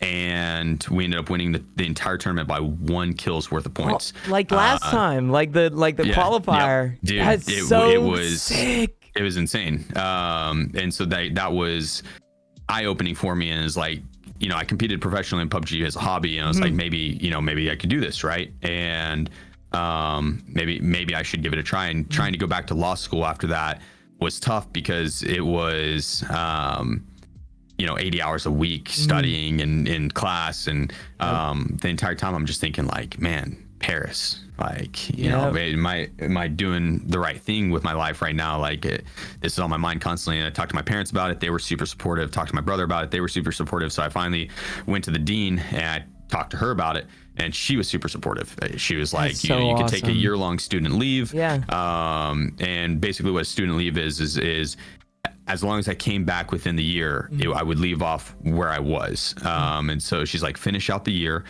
If it doesn't work out, come back within the year, and you'll have all your grants and scholarships and all that, and all your classes that you completed will be done. So she's like, finish out this year and then try it. She's like, and worst case scenario is, it doesn't work out and you'll be back, right? Law school will always be here for you. And she's like, follow your dreams. And I was like, all right, cool. Like, that's crazy that the dean of the school told me that. And so that kind of put my mind at rest, or mind at ease, if you will, because dropping out of law school or leaving law school to play video games is a scary decision, right? For anybody, too. And so I did that to compete in PUBG, and that lasted for about 3 months. And then PUBG ended up dropping the ball, and a lot of the orgs backed out, and with the orgs backing out, the consistent paychecks did. And so I was like, okay, well, and thankfully since then, PUBG has stepped it back up, and the orgs have regained confidence in that esports scene. And so a lot of the homies are signed with orgs, and I'm so happy for them. But it was bleak there for a bit. And so I was like, I still got like 8 months before I have to make a decision on this. Like, I need to try something. And so I went with streaming, and I started up with the first live stream to take it seriously January 4th, like I mentioned, of 2020. And 6 or so months later, I'm like, yeah, I'm doing this full time, like 100%. I'm not going back to law school ever. Yeah. I never looked back. I don't blame you. And so, yeah, the mental health aspect of it was a roller coaster, dude.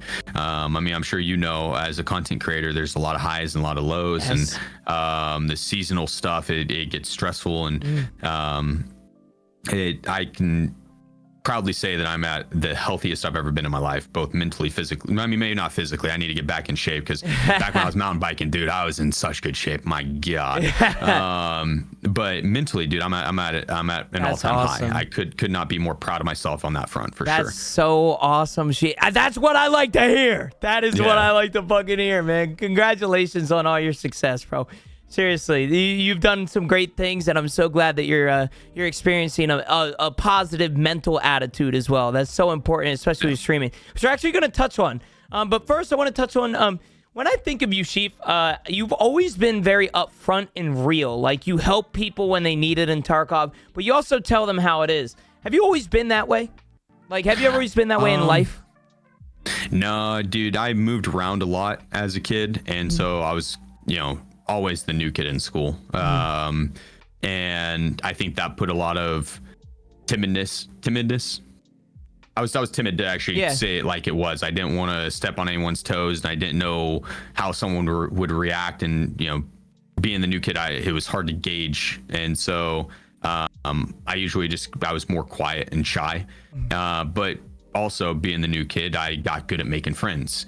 And once I was friendly with someone, I didn't mind saying it like it was and being more upfront. But definitely, I'm a little more shy if I don't know the person all that well. With streaming, it's made it a lot easier to kind of just be myself. I find it a lot easier, at least. And so, and I think it probably just comes with the territory of growing up, right? Yeah. But I'd say, no, I haven't always been like that. I definitely was more shy as a kid and kind of butterflied through college and I guess just growing up. Yeah. I'm the exact same way. I used to be very kind of shy in a way. It wasn't that I wasn't being real with people. It's just like, I didn't feel like I was in a position to be real with somebody, if that makes sense, right? I wasn't in high school. I wasn't taken serious, really, right? Like, I played video games. I was a nerd. Nobody really took me serious to an extent.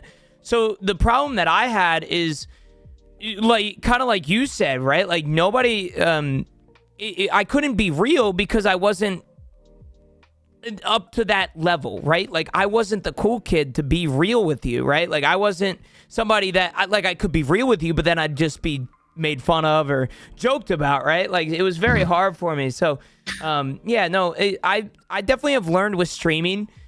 Not necessarily, I've learned a lot about myself with streaming, but one thing I've learned as well is that when you give me a voice, I'm going to keep it real with you, especially with my viewers and stuff, right? Like, it's very important as a streamer for myself to be real, because I can't go to bed at night knowing that I was somebody on stream that I'm not, if that makes any sense, right? Like, I can't go to bed knowing that I've fucked over my community, or I can't go to bed, at night knowing that I'm being somebody that I'm not, right? And I learned that I had to be fucking real with myself, and that allowed me to be real with my community, right? And high school was rough for that. Yeah, no, I feel you. I mean, as a kid, like, I didn't even fully know, like, what I wanted to be, and different, different times on growing up, I guess. Back then, dude, it was video games weren't something you bragged about, right? Like, I would have been made fun of like a motherfucker if I would have talked about RuneScape, dude. I could not tell people I played old school RuneScape. Dude, but I was so passionate about it, man. I fucking loved it. Absolutely loved it. And now I'm like a proud nerd, I'll talk about video games all day to whoever. Yes, sir. But yeah, no, and I agree on dude, like, if I get hangry. If I need to make sure I eat on stream, and sometimes if I'm hangry, I get snappy. And dude, the viewer probably doesn't even think about it later on, but there's times where I'll get snappy with a viewer if I'm hangry, and then, like, as I'm trying to go to bed, I'm like, God dang it, dude, I was a dick. Like, why was I like that? Like, and it probably wasn't even that bad, right? Like, but in my mind, I'm playing it up big time, and I'm like I'll be trying to go to sleep and just like, oh, man, I need to apologize to him. And, like, I'll message him on Twitch and be like, I'm sorry, dude. I'm the same way. That's hilarious. There was a guy the other day that I pissed off. He came in and he was like, I was having a pretty shitty day, I'll be honest. He came in, he's like, yo, have you played the new COD? And I went off on a tangent on why the new Call of Duty shouldn't be bought. He's like, bro, I was just asking about the game. And then he pulls out. He's like, no, fuck you. And then he pulls out, he's like, calm down, Nicholas, like he's my mom. He says, calm down, Nicholas. I was just trying to say. And then he was like, I'm out, bye. I could not stop thinking. I went to the gym. I was sad about it. I tried to go to bed. I was sad about it. I messaged him 12 o'clock at night. I was like, hey, man, I want to say sorry for what I said earlier, man. I didn't mean that, bro. I was having a bad day. Like, that's just how that's so funny because I do the same thing. I message viewers that I think I pissed off. I don't know what it is. I think it's with me in high school and stuff, right? Like I was never liked. So when I am liked by a, group of people, I want to continue to be liked, like as humans, we want to be people pleaser. Yeah, exactly. Right. And I'm definitely a people pleaser. Like I will message people that I think I pissed off and I will 100% own up to a mistake and stuff. And that's part of being real. It's kind of going back to growth. Exactly. You got to be real with your people, especially, people that dedicate their time, right? Like time is the most valuable thing that somebody can give us as a streamer. It's not the follows, it's not the subs, it's the time that they give us, right? And it's really good that you brought that up. Now I wanted to go back and touch on a point with duos and everything. You seem to know everyone in the community, Mr. Sheef. How important do you think it is? Do you think friends are in the creator space, and more importantly, Tarkov? Massively. Yeah, massively important.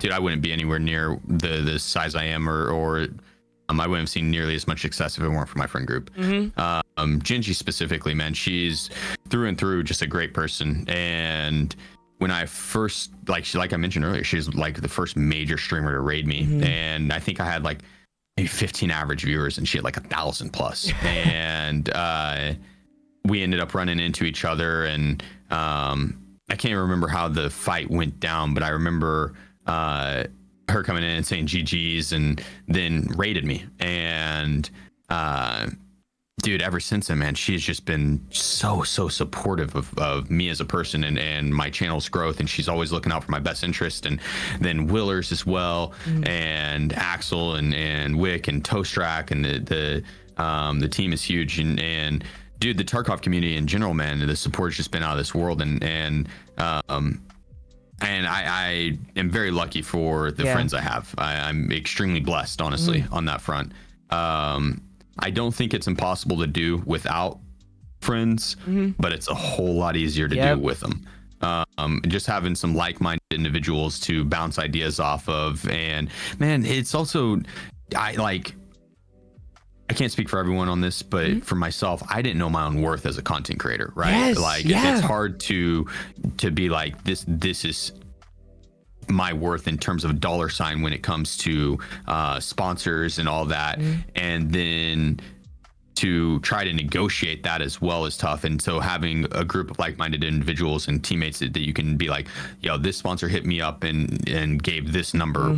Is this what you guys are seeing? And then they could be like, no, like more, ask for more, or it's like, yeah, that's normal. Or they're like, damn, you're getting paid that much, right? And so it's nice to be able to actually find out what that worth actually is and go in confidently in these negotiations. And now, having agents to do that for us goes a really long way. But again, like I wouldn't have the agents I have if it weren't for the friends, right? Will not only recommended me to them, but recommended them to me.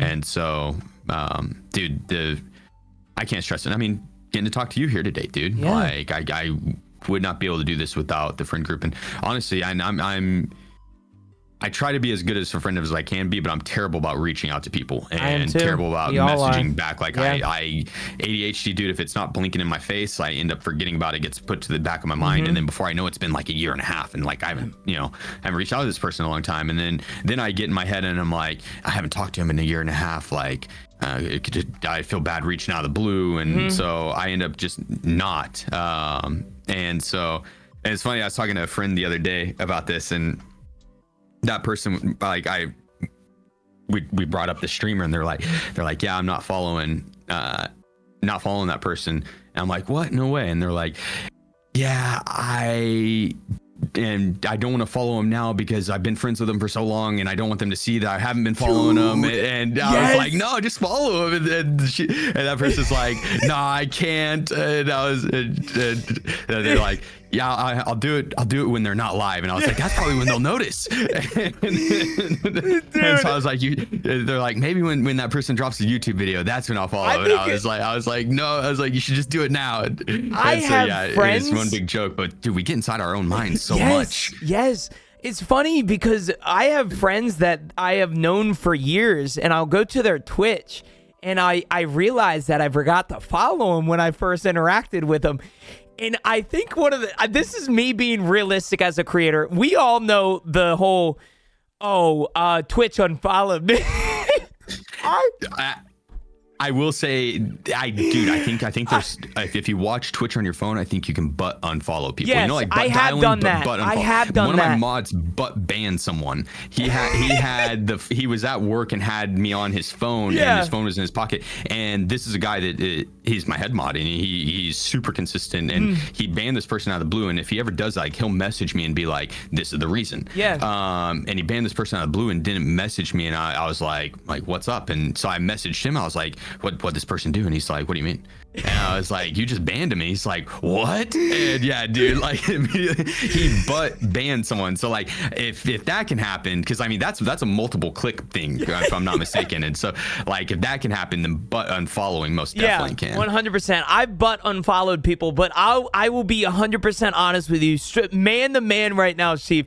There are people that I've just genuinely forgot about, like, to follow them when I originally, like, interacted with them, and I'll stop by their stream again. I don't have a first-time chat or anything. I'm just in there hanging like I normally did, and then it says follow, and I'm like, holy shit, what do I do now? And dude, I will just wait till they drop a YouTube video, dude. I'm always a real person, so I can't lie. So, like, I can never hit somebody with the excuse of, oh, Twitch unfollowed me, right? Like, I can't do it. Like, it hurts my soul, right? And I know damn well there's some people that have hit me with the Twitch unfollowed me shit. Like, bro, I have like, I don't know. I feel like some people might be just saying that, but moving on. It's so funny that we mentioned that. Moving on. This is off topic, but it's part of your life, so I want to talk about it a little bit.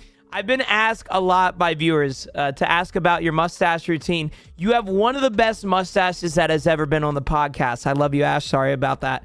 Have you always been able to grow facial hair? To be honest, I don't know, dude. So back in high school, no, not really. Never really fully attempted it back in high school, and then in college, just dating a chick that didn't really like facial hair, and so I just kept it clean shaved. And then with law school, clean shaved, you know, I didn't want to go through that awkward grow phase in school. But then left law school, dumped the girlfriend, and then COVID hit, and I was working as a recreational therapist, and so I would work with disabled senior citizens on their mental and physical health wellness.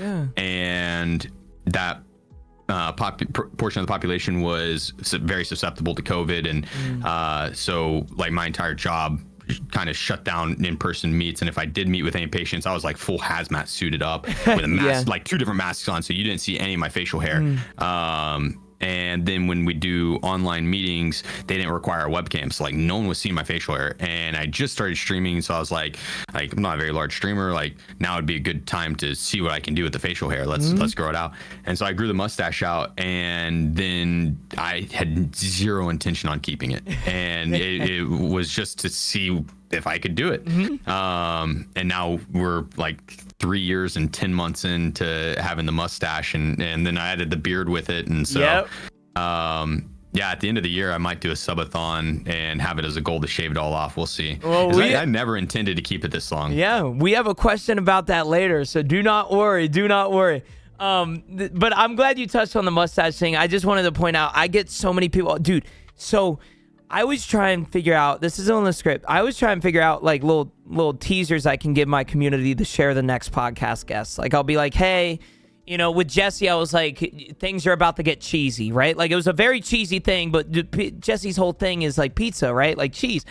And I was just like, I can't figure something up with Sheef. I'm like, this dude has a really nice mustache. And I swear to God, I saw 3 first-time chatters come out the woodworks. I saw, 9 people, Sheef is going to be on your podcast. I'm like, I can't say it because I'm not announcing it just yet. I was smiling. I was like, they know who I'm talking about. So that's awesome. You have an awesome fucking mustache, man. Getting back to the mental health side of things, a lot of creators experience burnout with gaming. I got to ask, you play so much, you work so much, you do a bunch of different challenges. You always seem to enjoy it. How do you do that? The different challenges thing, I think, is one of the biggest things with Tarkov. It's like kind of a sandbox FPS. What it is, what you make of it, right? And so I think having different goals each wipe, it has helped majorly. Like my first wipe, I solely wanted to get down the PvP mechanics, and so I pushed PvP nonstop. That was a different time, but I ended with like 10,400 and something kills. As a first wiper, like that's a lot, right? But back then the game was first hitting mass popularity, and so 9 out of 10 of the people you run into were new to the game. And you could also buy and sell anything on the flea market. So level 5, you could start running meta kits with meta ammo. You didn't have to do any questing. The cat's attacking. Dude, No! he's being feisty. He's being feisty. There's the flute ball. Oh, I want a cat so badly, Sheef. Do you recommend getting one? He's one of my best friends. Even though that cat is a tank. Oh, that's the cutest thing ever. Oh, he's being feisty right now. He wants to go for a walk. He looks like he has socks on. Wait, you take your cat for a walk? Yeah. Dude, he's like a dog, man. He'll ask me all the time to go for walks. Bro, that's crazy. Just follow me around. I don't like use a leash or anything like that. But yeah, we'll go outside, and it's like 30 minutes a day. We'll go for a walk. That's so sick. That's so sick. Shout out the cat. What's his or her name? Wiz. Wiz. Shout out Wiz. Leafa. Wiz. Shout out Wiz. That's so awesome. Keep attacking my feet. I gotta move them up here. No, it's all good. It's all good. What was the question? No, you're good. Burnout. We were talking about burnout. Oh, right. So my first wipe, I went strictly for kills, and again, different times, so it was a lot easier to pick up a lot of kills back then. Now, for a first wiper getting that many kills is unheard of, but it's a much more difficult game to get into nowadays because there's just so many veterans, and having to level the accounts up and stuff like that in Quest, it's completely different game now. But my second wipe, I wanted to quest and get Kappa. Upgrade my hideout and my stash to make it look like all the streamers I had seen. I wanted a really clean looking stash, and so I ended with like 36 thick items cases that wipe. I got Kappa and fully upgraded hideout. Yeah, like my med case was a thick items case. My grenade box was a thick items case. I had 2 thick items cases for mustaches, and so yeah, like no, it was like a different grind, right? And then the wipe after that was like, I want to join the billion ruble grind, or the billion ruble club, and that was that clip you showed. That was me getting to the billion rubles. That's or so just a little south of it. But the wipe after that was when they introduced VoIP, and I was like, I hadn't played Tarkov without a major goal. Let's try that, right? So I ran around and VoIPed nonstop. Like, I mean, that's all I did was VoIP. And that was a lot of fun. And then the next wipe, they didn't really add in much content. That was the light keeper expansion. Oh yeah. And so, you know, and that was kind of, as far as like new content being added in, that was probably the least amount that they had ever done. And so that wipe, I just kind of did the same thing, just VoIPed. And then the wipe after that was Streets, which was a lot of content added in. And so that wipe, I went with a rather ambitious goal. I started with a hardcore account right off the start. I duoed with SheefGG on that. And then I did the billion ruble grind again. I'm sorry. After the first billion ruble grind, that next wipe, I did the billion ruble grind again. So I did 2 billion ruble I do grinds remember back to that. back. Yeah. That was because of the charity event. I had so much fun doing the charity event. I was like, we'll do it again. Yeah. And so the PvP, then the thick items case, then the billion ruble grind again, VoIP, Streets, and that Streets one was the hardcore account with the billion ruble grind. And then this wipe, I decided to not do marathon goals, but rather short sprint goals. And so I came up with a bunch of challenges that would take like at most a week, but usually around a day or 2, and which is great for live streams and for YouTube content. And then able to refine those. And then this upcoming wipe, I'm going to redo all of them and then add some to it. And so it just keeps the game fresh, and it's always something different going on. And even with, like, you know, the billion rule grind can get kind of repetitive, but there's different challenges I could do. Like I did a 24-hour stream to see how much we can make in a 24-hour period on the last billion ruble grind, and we pulled like 116 mil on Streets in 24 hours. Yeah. That's so sick. Like different challenges like that, it keeps the game fresh. And I burned myself out on PUBG big time. Like I can't play that game anymore and have fun. It's just impossible for me. I burned myself out on it. And same with League of Legends, more so from the community, from League rather than the game itself. But I recognized what burnout looked like and what led up to it prior. And so when I there's been one time, and it was last summer, that I noticed that Tarkov was kind of getting to that point for me where I was like, man, I'm getting more frustrated with stuff that shouldn't be bothering me. And there were some IRL stressors going on. I had like a move coming up, and then like taxes as a streamer, for like, it was my first time doing taxes. I was like a full-time content creator, because prior I was working a day job and they took taxes out of my paycheck, and so I'd get a tax return. And then streaming didn't pay like a crazy amount, so I didn't have to worry about paying like a bunch of taxes on that. But then my first time as a streamer, full-time streamer, having to pay taxes, and then a move coming up, dude, it was so stressful. And then on top of that, Tarkov wasn't in the best state, so it was like all these extra stressors in game. And I was like, dude, if I keep playing this, I'm gonna burn myself out. So I took like a month-long break, and I played some Apex Legends, and then Super People, it dropped, and it's kind of like Apex and PUBG had a baby. And then they had like a bunch of tournaments during that, but that game died out really quickly. But it did give me like a week of entertainment. And just that, like, I think it was 2 weeks on Apex, 2.5 weeks on Apex, and then a week on Super People. And I was back to wanting to play more Tarkov, and it was refreshing. And then on top of that, going to TwitchCon kind of solidified in my mind that I actually do need to take vacations. Not that TwitchCon was full vacation, it was definitely more business, but it was a good time away from the stream and a good mental break, and that kind of solidified in my mind. I was like, okay, I actually need to do it, because I haven't been on vacation in like 4 years. And it was on my to-do list this year, or my goals this year was to go on a vacation, and I had one kind of planned, but then I didn't plan on going to TwitchCon, so I went to TwitchCon because of Arena. And so I kind of push that back to early this next year. But yeah, I'll be going on like my first actual vacation this upcoming year. Much deserved too, Sheef. It's a perfect time to do so, man. That's so awesome. I'll tell you what, I felt the same way after TwitchCon. I felt like, holy shit, I need to get out more. Person. Dude, I don't know exactly where you live, but I live in a town with one stoplight. Like, this shit gets lonely, and I don't mean that in a bad way, but Oklahoma, same way, bro. Like, it is so lonely around here, man. Now, loneliness is something that us streamers experience a lot. We'll get into a question right after this. But I wanted to talk about, similar to burnout, a lot of us streamers suffer from imposter syndrome. I assume you understand what imposter syndrome is, or no? Yeah. You do? Yeah. So I know it's basically, for all the audio viewers, it's basically the feeling of not deserving as much as you have, or, well, whatever you do have, you feel like you don't deserve it. Do you feel like you suffer from a lot of imposter syndrome, Sheef?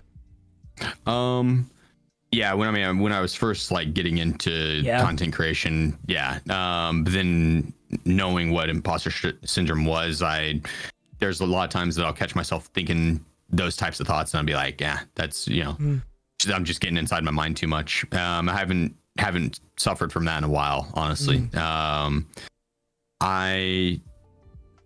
I'm not trying to toot my own. I'm very hardworking. I'm a workaholic, and I try to do right by people. And so I think that, good things come to good people, and I try to be a good person. And so I think that, especially like those that work hard at what they do, success will come. And I think a little bit of the imposter syndrome is just, it's having a hard time wrapping my mind around the overwhelmingly large support that the community has shown me. It's not so much that I don't think I'm deserving, but it's just mind blowing to me, dude. The love and just being able to do this for a living is just, it's crazy to me, absolutely crazy to me. And so, especially like at Thanksgiving, dude, trying to explain to my family, like, and they get it too. Like it's not like they're anti-streaming or anti-gaming, dude. They've always been massive supporters, but it's hard to kind of put into words like what I do for a living and it not sound crazy. And so, yeah, I think that's the type of imposter syndrome that I deal with currently, but it's not necessarily like a bad one, but it's just kind of hard to wrap my mind around. Yeah, 100%. No, there's a bunch of different forms, or, well, at least from I think, there's a bunch of different forms of imposter syndrome. There's a creator, from a creator standpoint, but also from a friend standpoint. I feel like I don't deserve some of my friends sometimes, and like the people that are around me, I don't feel like I am, I feel like a bother to a lot of people, just being straight up honest with you, I feel like a bother to some of my friends sometimes. So there's a bunch of forms of imposter syndrome. Now, with imposter syndrome and mental health, you've always been a huge advocate for mental health. In fact, going back in my DMs for today to send you the script last night and everything like that, one of the first messages you ever sent me, Mr. Sheef, was checking in on me. I just want you to know, I really appreciate that, man, and I hope you know that. Like, that was back in 2021 October. Like, we knew each other, but I really appreciate a message like that. And going back and seeing that really, really meant the world to me. Do you think mental health is often overlooked in today's world? You think mental health is? Yeah, I mean, there's being steps made to where it's a little bit better, but no, for sure. I think that the younger generations kind of get it, but the older generations don't. Yeah. It's different times, right? Yeah. And so, but yeah, I do think mental health as a whole is overlooked, and the importance of it for sure. Yeah. Yeah, mental health it's getting better. It's good seeing so many people be advocates for mental health nowadays. I think that's something that a lot of the older generations don't really understand, is like anxiety and stuff, right? Like, I remember, so I've been very open and honest about my anxiety. I go to therapy, I get help with it. I was on anti-anxiety medication, all of that stuff, right? And going to my mom and telling her that I had anxiety, she had no clue really what anxiety was. Like, she thought it was just like the feeling of being afraid of something. And I'm like, Mom, it's just, it feels so much deeper than that. And I think one thing that what is really cool to me nowadays is that there's so many advocates for it, right? Like, you open TikTok and you can get hit with a motivational David Goggins TikTok of going and walking 8 miles. You can open, TikTok or Twitter and you can see a motivational tweet, right? That's what I've always tried and provide throughout the 4 years, because I've realized there wasn't a lot of it, and I'm glad to see so much of it nowadays. I just still think it's overlooked. So I'm glad you brought it up. And mental health is something very, very, very near and dear to my heart, right? That's why I made a podcast around it, So I'm glad you came on today to talk about mental health. Now, Sheef, I look at you as like a somewhat very private person. Let's talk about family, though. How do you balance streaming and family? Do you do it well, you think? I try. having lived in Colorado and the majority of my family being in Oklahoma, like 10 hours away, it was difficult to see him in person, and I wouldn't be able to make it to Christmas events because of wipe, and then just being in Colorado and Thanksgiving and stuff like that. And now I am at a point in my career where I can actually balance my work life a lot better, and so that's my major goal of 2024 is to get that balance completely in tune. Okay. And so I knew going into streaming that I was going to full send it, and it was a point where I was going to have to grind. And I think that grind has finally paid off enough to where, like, okay, I can actually kind of lessen back on the grind and focus on having a healthy work-life balance. And that's big to me. And I moved back to Oklahoma to be closer to family, and I'm like 7 minutes away from my little sister, who's one of my best friends. That's awesome. And her husband, and they're just great people to hang out with. And I don't see her. She's in her grind phase. She's in dental school, or final year of it. And any dentist in chat will tell you right away that shit is grindy. My mom is a dental hygienist. Dude, the amount of tests she has is just crazy to me. But getting to spend time with them was awesome. And then, like, Thanksgiving, man, going back and seeing the family was huge. That was like my favorite Thanksgiving ever. The last time I'd seen my nephews and nieces, they were, yay high. And now, like, my niece is 11 years old, and dude, I can't be more proud of her. She's a little entrepreneur. That's just awesome. Like the personalities that they developed is so cool. And my nephew, man, he's 5 years old, and he is a gamer, dude. Like he teaching the ways, Sheef. Teaching the ways of Tarkov. He's like, do you have Minecraft? And I was like, yeah, I got Minecraft. I've never played Minecraft in my life. I was like, yeah, I got Minecraft. I got 2 PCs, dude, both with Minecraft. And he's like, can you play it on TV? I was like, that's the only way I play it. And so I need to learn Minecraft. But I want to get him up here and have him stay with me for a weekend and show him the ways of gaming. Because like, dude, if I can show him my setup, he'll like turn on the stream and stuff like that. And whenever he's at my mom's, his grandma's, he'll be like, can we watch Uncle Shane?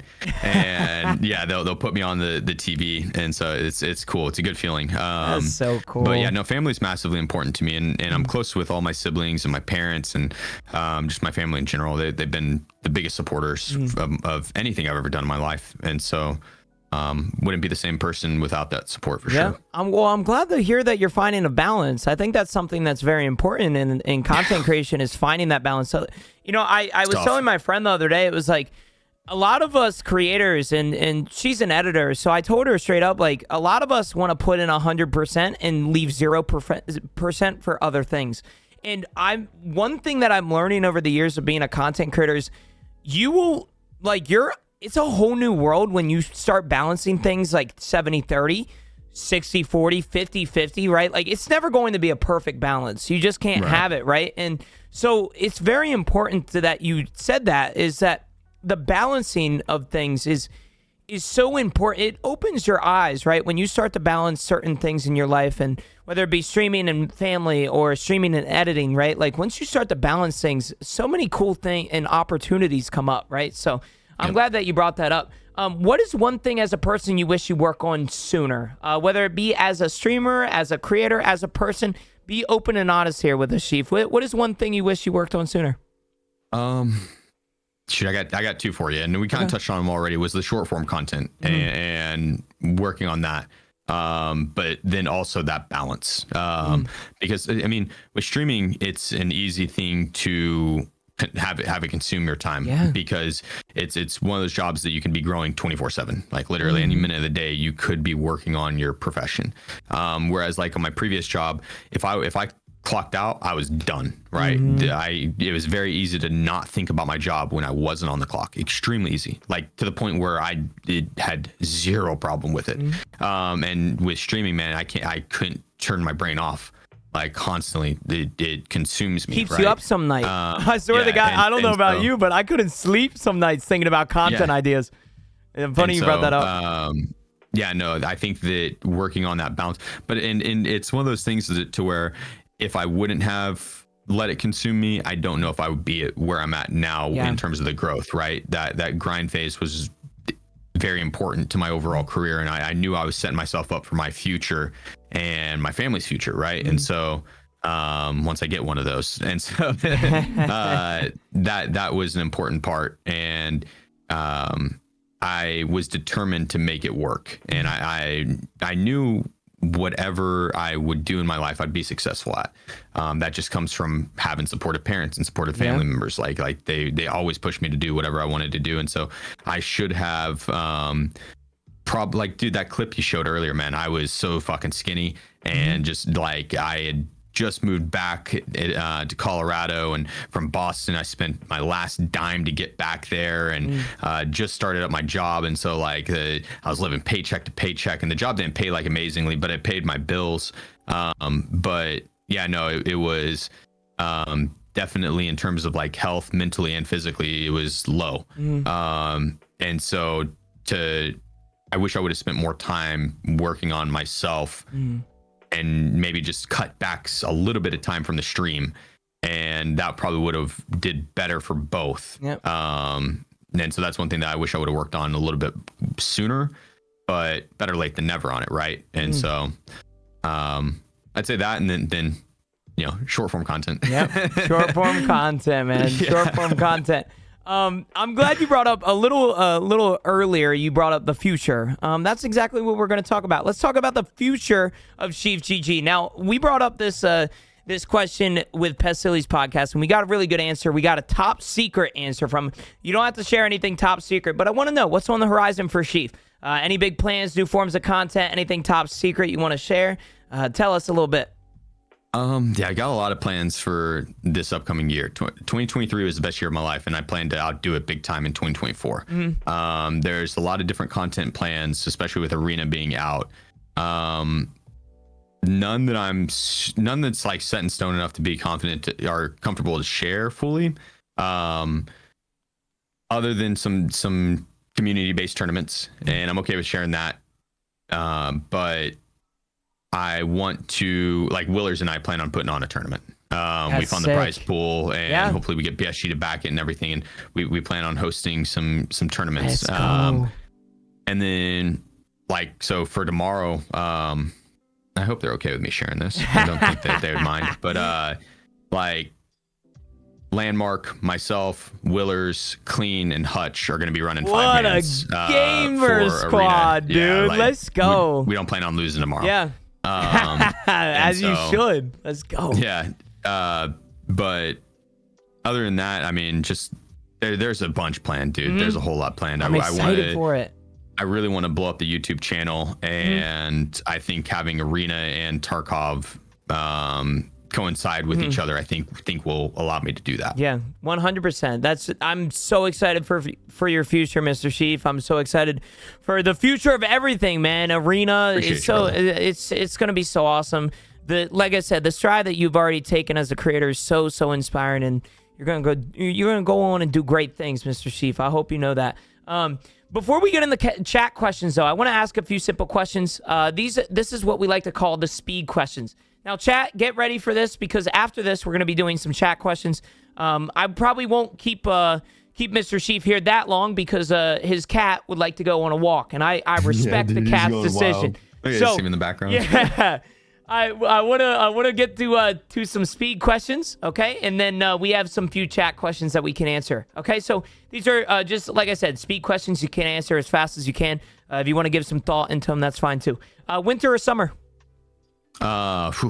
Summer. But I'm more of a fall guy. Yeah. But yeah, Okay. summer if I had to choose between the two. Let's go. Dog person or cat person? Cat person, but Cat person. I love dogs as well. Yeah. I'm small apartment, so it wouldn't be fair to the dog. Once Yep. I get a house, that's gonna be my first major purchase is a German Shepherd. I can't fucking wait, dude. Let's go. I'm an animal person though, but cats are they're easy. Yeah. Except that he's kind of annoying. I won't tell him you said that. Don't worry. Your favorite comfort meal, Sheef? Chicken and rice. Chicken and rice is a good one. It's good for you too. Yeah. If someone came up to you with cash to shave your mustache, how much would it have to be? You can save for charity too. You can save for charity too. Charity, I might put a higher price tag. Yeah. Shit, I don't even know. I'm so bad at putting the price tag. Maybe 5,000. I don't know. Okay. I'm so bad at putting a price tag on No, that. it's all good. It's all good. Subathon's coming up, like you said. Next year you have a subathon coming up. So I mean, we can keep our eyes out on that. Last one: hamburgers or hot dogs? Hamburgers. Hamburgers. It's super easy. Super simple. I mean, the speed questions are always a blast. I want to say thank you again, Mr. Sheef, for being on the podcast. We're not just done yet. We are going to go to some chat questions. I wanted to do something a little different this time, but I wasn't able to get around to it.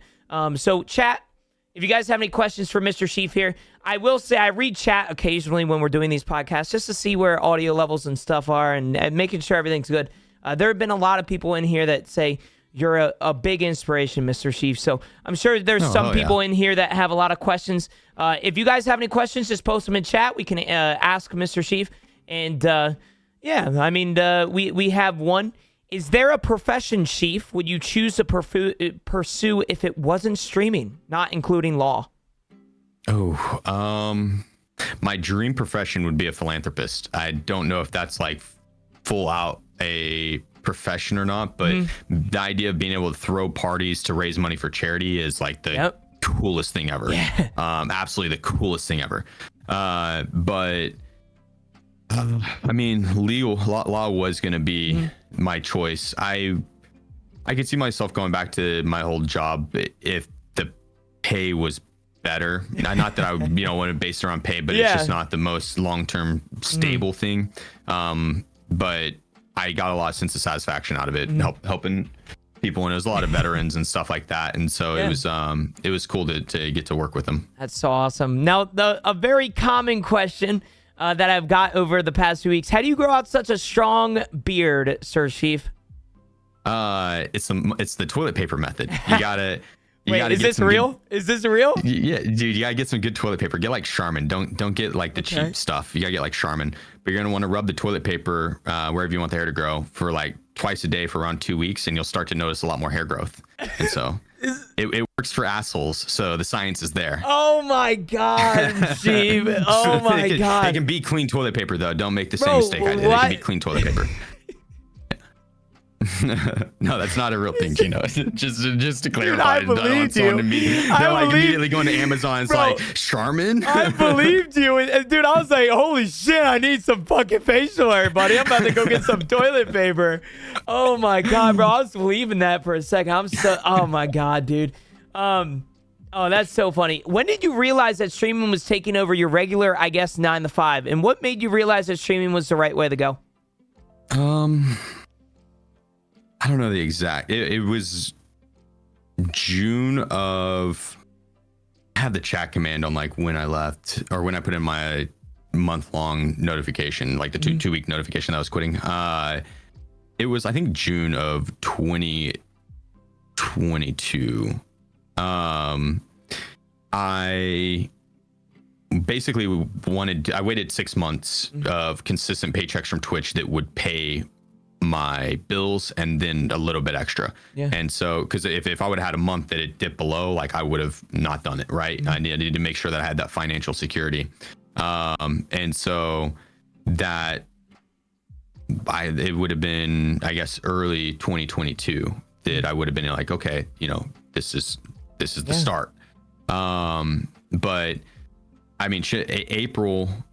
My birthday is April 21st, and I think I did a birthday stream and I hit over 100 subs. This was my back in 2020, and that at that point I was like, oh, that's crazy, 100 subs. This is mind blowing to me. But you know, it's just from the birthday stream. Like it'll go down next month, and it never did. That's awesome. And yeah, the support just kept getting more and more and more throughout the months, and it was kind of, I think, probably around that birthday stream that I was like, dude, I'm doing it. I can do this. And that, you know, it was 3 months into the stream that I started to see a little bit of growth. And then I think like 9 months into the stream, I was partnered. And so I think that some of those early milestones was when it kind of clicked that it was like, okay, I'm not going back to law school. But I'm not doing this full time solely yet. I was doing it full time in terms of hours, but I still had a day job. But I really enjoyed my day job too. So it was something that I could easily do a lot of and then come home and stream. And so that was another thing which made it easy to be really consumed by it, because I just fucking loved it, dude. Yeah. I eat, sleep, and dream streaming. And then the day job was also it made it financially stable, but then I also had a personal sense of satisfaction from it. So it was a good job in that sense. My boss was awesome. My coworkers were awesome. The patients, it ranged, you know, working with dementia and Alzheimer's sucked. Honestly, that was rough. But the patients themselves, there was a lot of cool people, a lot of cool stories. And so I think that's why I took so long to leave that job, is because I didn't really want to fully. But I knew streaming was my goal. That was what I was doing that day job for, was to be able to stream and not worry about the bills. But yeah, I'd say that early 2022 was whenever I first started consistently getting a paycheck from Twitch that would pay my bills and then give me a little bit extra. Yeah, well, there's another question regarding that. How many viewers were you think you were averaging around that time? I should point out, before you say your answer, I should point out one big misconception, and I think Sheef can agree with this. One big misconception with streaming is that viewers equal money. And I think that it is so far from the truth that a lot of people don't realize that. Yes, the more viewers you have, the more likely you'll get subs. But one thing that I have been very blessed with is a generous community, and to me that is the biggest part about, or that to me that is one of the most important parts about growing a community on Twitch, is having not only generous people, but people that are nice, right? And people that want to be there and positive, right? You attract what you reflect. I'm a firm believer in that. And there's never a viewership like standpoint, in my opinion, that I can say, oh, that streamer is living well off, or oh, that streamer isn't living well off. But I do want to ask you, Mr. Sheef, when is that April 2022? How many viewers were you averaging? Oh, I am not sure. I mean, we could look that up on like Yeah. Twitch Tracker, but I was about to type it in, but I was like, I don't know the website well enough to like navigate it too quickly. That's okay. But I, It probably was like 250 Yeah. Okay. ish. Honestly, I'm not sure. It might have been like 400 to 500. Of 2022 going full time, I want to say probably 250. Okay. I think at that point it's probably like whenever I was like, okay, you know, I can confidently do it. But like you mentioned, it varies so drastically. And back then I don't think they had the ad incentive program or anything like that. They did not. And so it was pretty much solely on subs and stuff like that. And then the sponsors, I wasn't as consistent with those, and so it was pretty much just off of subs and donations, right? And that's scary to fully depend on, but like you said, there's a lot of generous people, and so that definitely helps. But I don't ever want to have my bills be dependent on my community. And because, like, I mean, you mentioned it earlier, the best thing a viewer can give you is their time. I want people to hang out in my channel and my stream because they want to be there and hang out. Not, I don't want them ever to feel obligated to have to go above and beyond and stuff like that. 100%.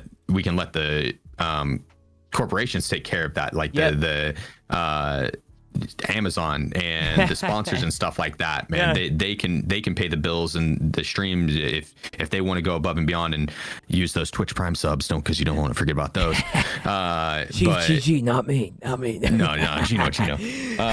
But yeah, no, I don't want them to ever feel obligated to have to do that, right? 100%.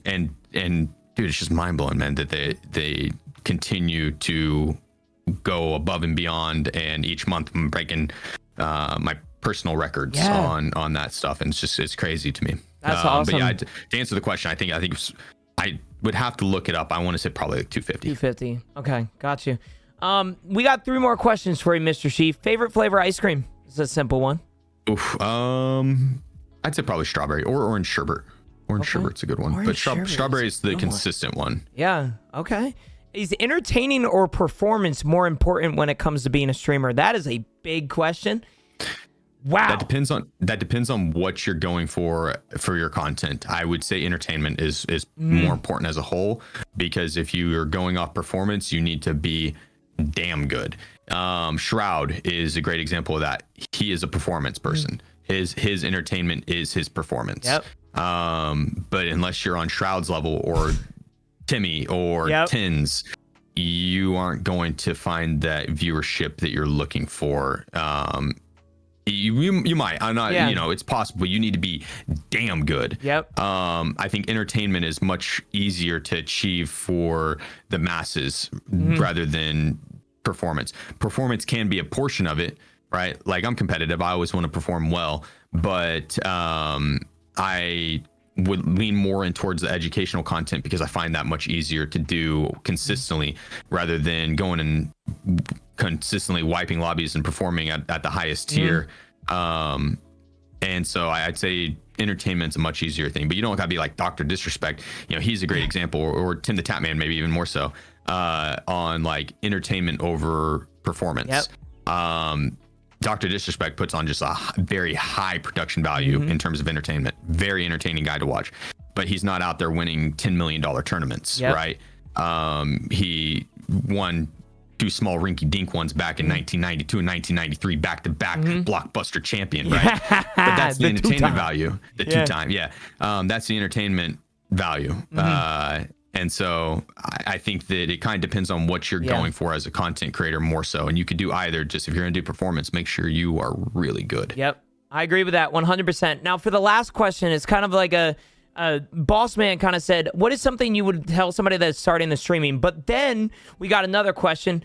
We're not going to say his name because his name is crazy, but he says, as someone who went the normal route, I went in accounting after college and ended up holding a really high position within the Big Four. Great money, but I've been miserable ever since. Terrified to get into streaming with how quickly people figure out who you are. Any advice? So those are kind of two of the same questions. How you start, we answered that earlier, but I also any advice on maybe Mr. Great money, but I've been miserable ever since. Terrified to get in the streaming with how quickly people figure out who you are. So I'll touch on the second one in a moment, but the first one, just the initial advice is, we kind of talked on it earlier, so I'll answer it in a different way. Step one, download OBS, Open Broadcast Software. That's the software you're going to use to actually broadcast the information from your gaming PC to Twitch, or the game to Twitch. A webcam helps, but you don't necessarily need one. You do need a mic, and there's a bunch of cheap options out there, and good starting ones, the AT 2020, I think it is. And then you can get like a program called something banana. I can't remember, but it basically is a voice meter banana. But that'll help you power it and like choose the levels and stuff like that. And then pick a game you love and just turn the stream on, man. And you're not going to be good at it at the start, but that's the best time to be bad at it, because you're not going to have a lot of viewers, a lot of eyes on you. And so you can kind of iron out a lot of the stuff. Pick 5 streamers that you think put on a good production value, that put effort into the production value, and emulate what they do. Don't go and, don't copy their homework, but look at where they do their alert placement and everything. If they have alerts popping up in the middle of the screen, that's taking up way too much real estate. And I rated someone the other day, and love the dude, but he needs, meant to message him about it. He needs to move his alert placement away and make it smaller and less loud. It's way too intrusive on the screen, takes up way too much real estate. And whenever you get a large raid and you get a bunch of followers, man, that alert was just going and going and going and going, and it was way too loud and jarring, and there was ones that were more loud than the other ones, and like, so you need to monitor all that. And the alert placement's big, because if there was another one, partnered streamer, I was watching him, and he was on factory and was just about to get in a fight, and someone donoed, and boom, alert placement in the middle of the screen, took up all the vision. We missed the entire fight because of a donation. And so just stuff like that is big, and that's something that you can get out of the way very early when you don't have a lot of viewers. And then when you do finally get that big break moment of a Pestily raid or something, you're not gonna drop the ball. You'll be ready for it. And so that's a big one. Is just pick like 5 streamers, kind of emulate what they do in terms of their graphics and alert placement and volumes, and how they carry themselves and react to followers or subs and all that. Having chat close to your gaming monitor is big, because it'll catch your peripheral vision. I'll be watching my game, and chat will be directly to the left of the monitor, and the second someone types, it shifts everything up, and so it'll catch my peripheral vision. I'll look over and I can read chat. And so that way, whenever someone does stop by, you can interact with them. And I think it was the Buddha that said, I can't remember which one, but it basically said, maybe it was Gandhi, treat each new person you meet as an old friend that you haven't seen in a long time. And that's essentially the same thing with having a person stop by the stream. That's a chance to make a new friend. Obviously don't be a pushover and let them be rude to you. Don't let them kill the vibe. But I think treating people with respect when they first stop by is important. And also put TTV in your in-game name. A lot of people will dog on you, like some larger streamers might, but ignore them, dude. It's a business move, and you want to do it, especially with a game like Tarkov, man. All the kills are personal. They anytime you die or kill someone, there's a good chance they'll stop by the stream. And so don't pick too long of a name that it won't fit in an in-game name. You got 15 characters or 12 characters in a lot of games, so make sure it's like a 9 or less character name, so you can do TTV, then your in-game name. Mine's my entire link, so I'm glad you brought that up. It works. And so don't worry about stream sniping. It's gonna happen. It's a cost of the business. And so don't hide your screen, right? Just get in, play the game, have fun, treat people with kindness. And if you do it right and you put effort into it, success will come your way. It might take a while, but keep at it, and just, you got to start. You won't be good at the start, but that's the best time to be bad at it. So and then now part 2 on that he had mentioned finding success and not being happy with it in a different job. And Toast Rack is a great example of that. Yeah. He, I've heard him talk about it a few different times now, but he's an older community member, and great guy, man. He is great. And if you want a more thorough answer, I'd go talk to him about it personally. He streams later at night for the US guys, and he's an Australian guy, Pesley's dad. Yeah. Commonly joked he's not actually Pesley's dad, but he has swapped careers 4 different times now, and he was very successful in some type of broadcast role. He worked behind the scenes, and he made really good money doing it, but he said he was miserable doing it. Yeah. And he swapped the streaming, and it's a big pay cut off the start. And probably still is from where he was, but he said he is just so much more happy, so much more happy.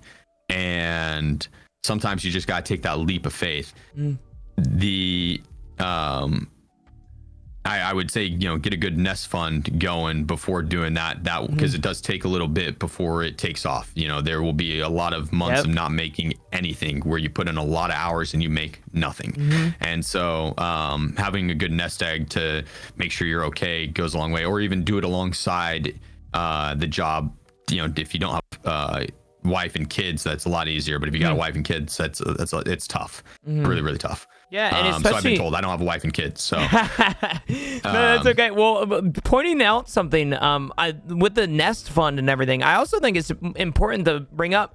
You don't need, so many people think nowadays that you need to spend thousands of dollars to become a streamer, right? Like, we have this high quality mic. I can't speak for you, Mr. Sheep, but I was doing very good on my $100 Elgato Wave 1.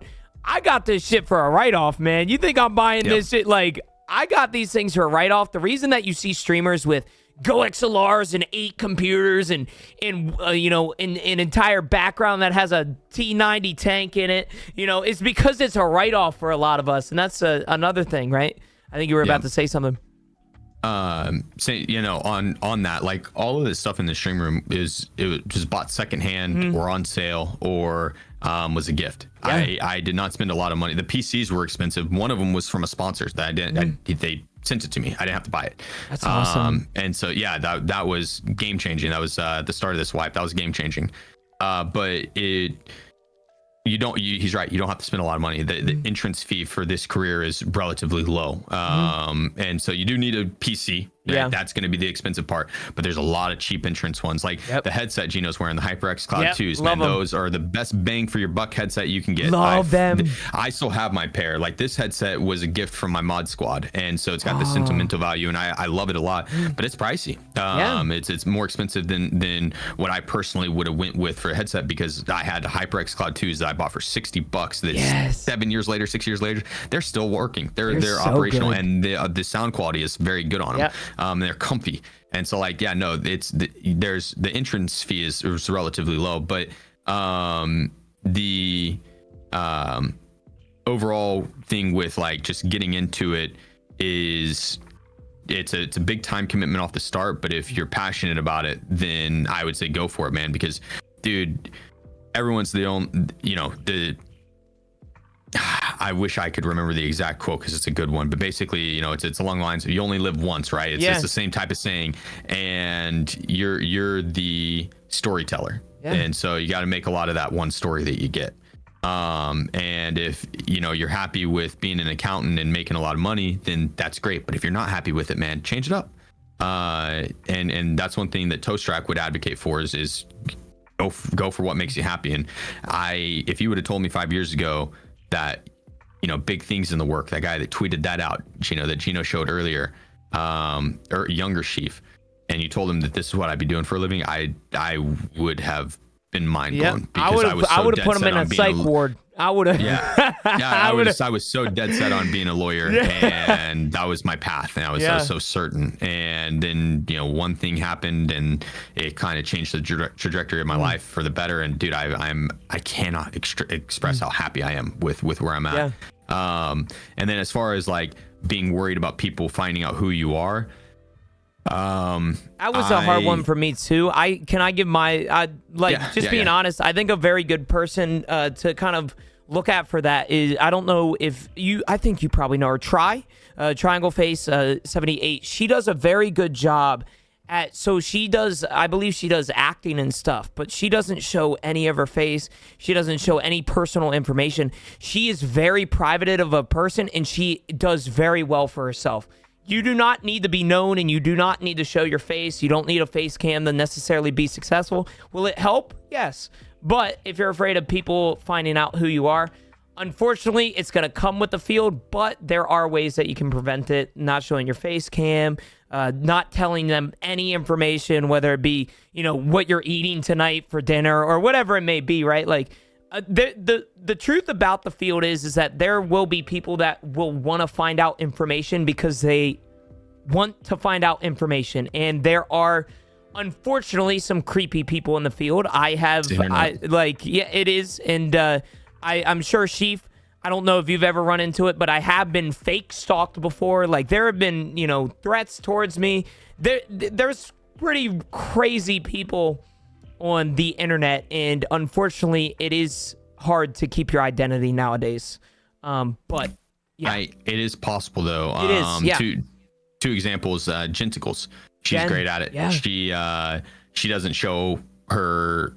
She doesn't have a webcam. She goes straight off personality, and webcams definitely make it a lot easier to be personable and give that extra connection to the viewers.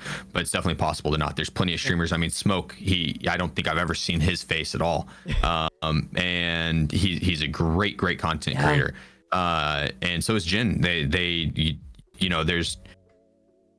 It's definitely possible without a webcam. And then Ammunition is another one. She's never given her name. Her close friends in the streaming community know her name, but no one, like, you look up interviews she's done and stuff like that, and they all reference her as Ammunition. They don't give her her name. I did not know that. There's definitely ways you can go about not oversharing, but still giving that connection to your community, and it depends on what you're connecting about, but through and through, I mean, I think a lot of people are here for the video games more so than wanting to know your name. Yeah, and I agree with that. If you give them a gamer tag, I mean, think of how many people you've made friends with online that you don't know their first and last name. Yeah. You know where they live, but you know their gamer tag, and they could be some of your best friends. And so, I mean, shit, Adam, I don't call him his first name IRL. Like, when we were hanging out at TwitchCon, I've known him for 5, 6, 7 years now. Yeah. And he's my best friend. Played with him like 20,000 hours. I call him Adam. Yep. And so, like, it would be weird to call him his first name. Yep. And so it's I think that it's definitely doable. But like Gino said, it is a risk with the job, and so it's one that was hard for me to tackle because I am a very trusting person. When I first started, I had my first and last name up, and then on top of that, like, it was kind of funny that there was I can't tell the story without doxing him, I guess. So, no, it's all good. It's all good. But yeah, it made me a little overconfident in sharing information about myself. And then when I found out more information, I was like, oh, damn, okay, I should not have done that. And so now I'm a little bit more, I try to be a little more private with it. And so it's always okay to just be like, I don't share that information on the internet. Sorry. Yep. It's 100% okay to have boundaries. There's you need to set boundaries with your chat. And whether they be strict boundaries or, not as strict boundaries, you need to do it. But seriously, you brought up the name thing. I don't even think anybody called me Nick at TwitchCon. Like, that's my name. Not many people know that, right? Everybody called me Jen. It felt weird or to call Gino. you Nick, dude. Yeah, exactly, right? The only person that I can say that I called them their real name is Tony, is Landmark. That's the only person that I really feel comfortable enough saying, like, oh, that's Tony. Do you know his real name? Yeah. I had no fucking Wait a clue. minute. We're on to something. Like straight up, that's the thing is, like, you could legitimately just give a fake first name and no one would bat an eye, right? Yeah. Like, I have no clue if his name's actually Tony, but that's what I call him. And so it's you never really know, right? And 100%. I think first names are okay to give. It's the full name, and you just don't want to overshare. But I mean, dude, like Dr. Disrespect is Guy Beam, right? Yeah. And first and last name, and there's been famous people whose first and last names leak. So I don't think like first and last names the end all be all of the information being out there, but man, the internet is intimidating when you don't know the ins and outs of what's possible. And so I always lean more on the side of like everything's possible if I give too much information. So I'd rather not. But yeah, 100%. As a guy, I think we get away with being able to do it. I think females need to be a lot 100%. a lot more skeptical on giving out any information whatsoever. It's sad how we don't have to deal with that shit as much. Yeah, it's sad how females are treated, especially in the content creation realm. Like genuinely, like it's so sad. It's a different ball game for them for sure. Yeah, I fucking it disgusts me every time. Like I'll upload a YouTube video and I'll go to the comments and there'll be some positive ones, maybe one negative one. But like if you go to the big streamers in the space, female streamers, you go to their comments, it's just disgusting. Just like I've said this before, it makes me feel bad for being a man, right? Like because these people are not how me, yourself, everybody in my community, we're not like that, right? We won't allow that. The fact that there's people out there like that just mind boggles me. My God. Yeah, it is. Yeah, dude. People be out of pocket, man. They really do. It's fucking. It's sad. Yeah, it is sad. what it is. Well, and so I agree, though. No, it's 100%. It's disgusting world, but I'm glad that we can make it a little brighter with this podcast, Mr. Sheef. I thank you again, man, for being on the podcast. That is going to wrap it up. We had some other chat questions and everything. I think we got to most of them, but I appreciate you being on the podcast, Mr. Sheef. Once again, where can we find you? Platform, schedule? Tell us everything about you, Mr. Sheef. So twitch.tv/SheefGG. I stream Tuesday through Sunday. Mondays I'm supposed to take off, but I probably won't be doing that for the next like 2 months. But I start at 6 p.m. Eastern at the latest. Tomorrow I'll be starting a lot earlier because of Arena.